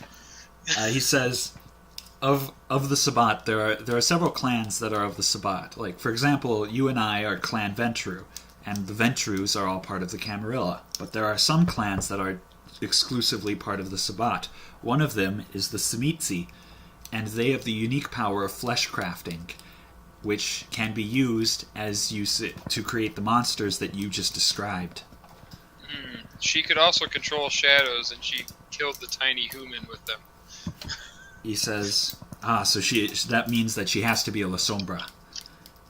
Their unique power of obtenebration is the control of shadows, which confirms my suspicions. There's another one out there. Oh, that's cool. Why didn't I do that? Because that's one of the classes that's off limits to you. Oh, that explains it. Yeah.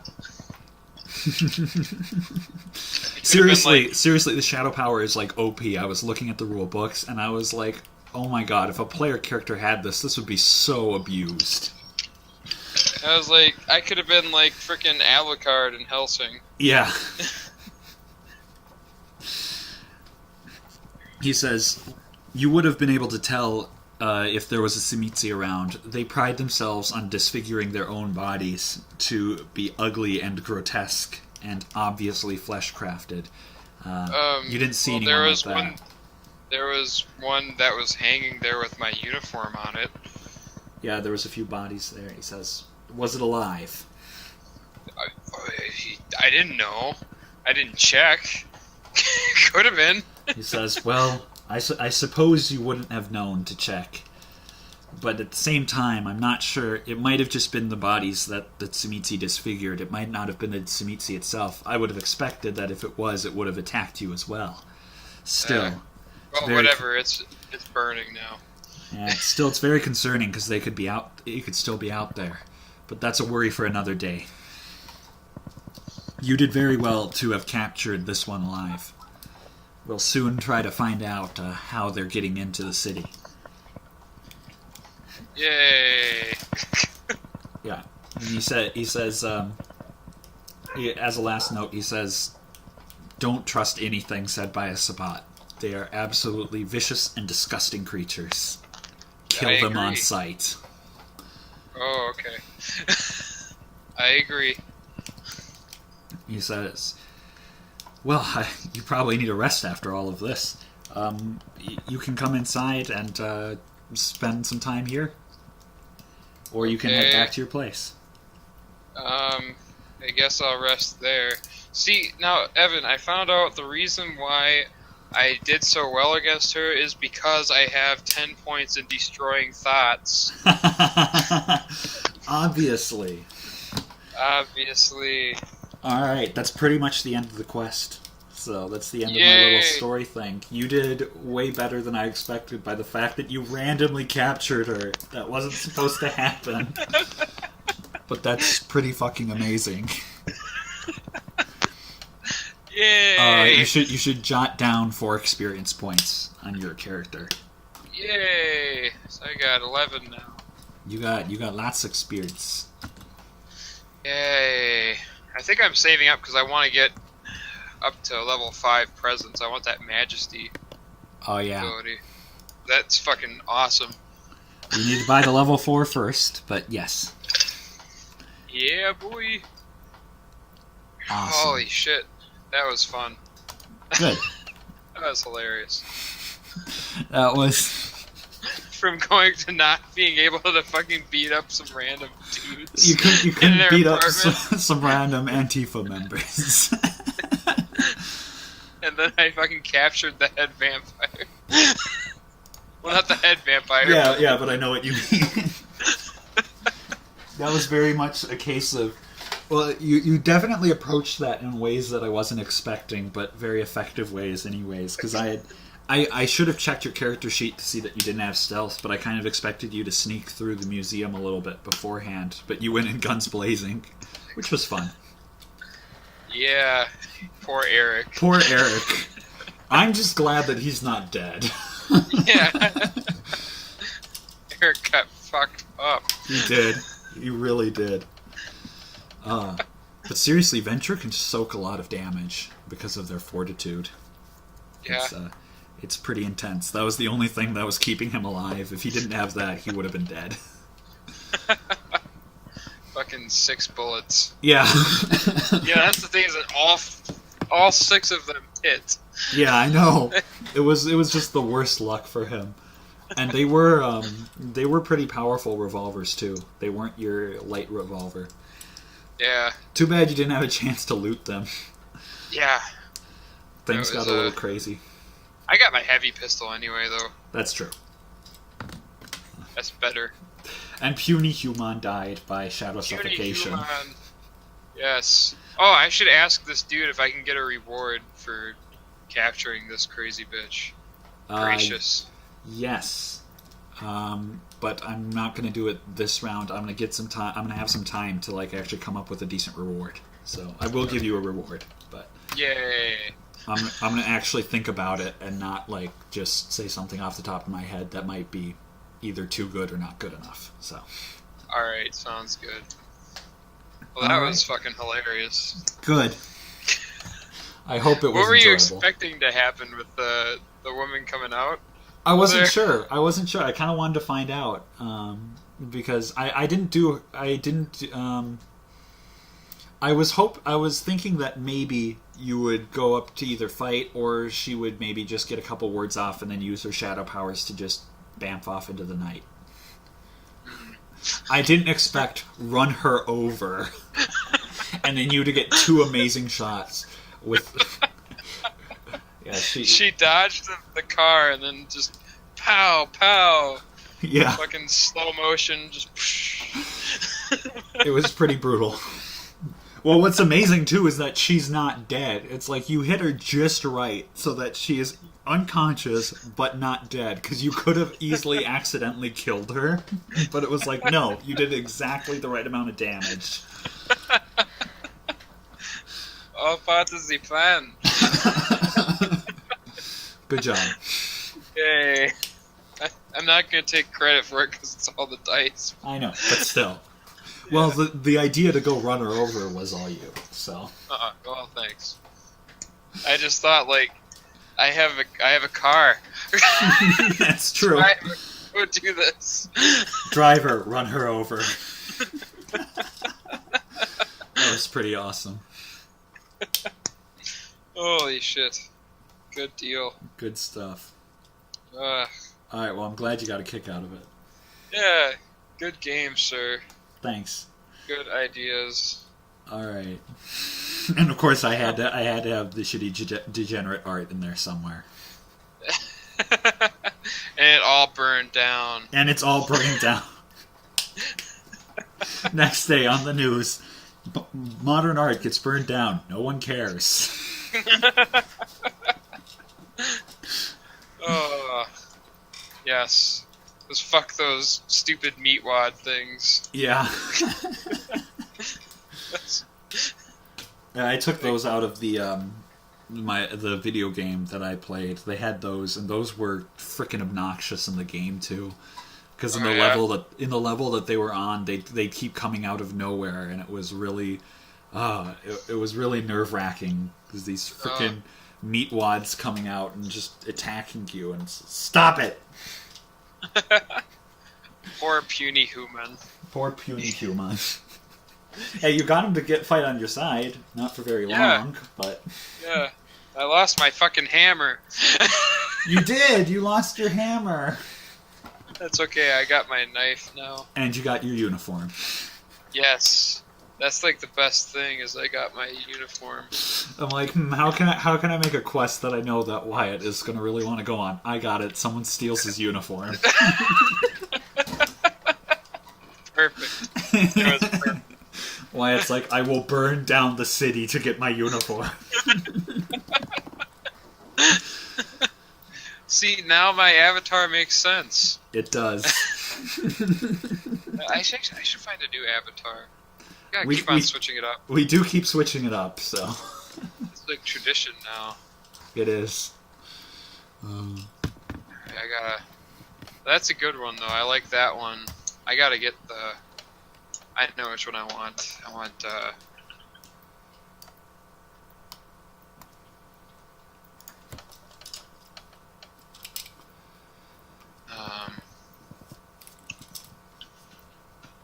Alright, well, I don't need to keep recording now, so I'm going to stop that.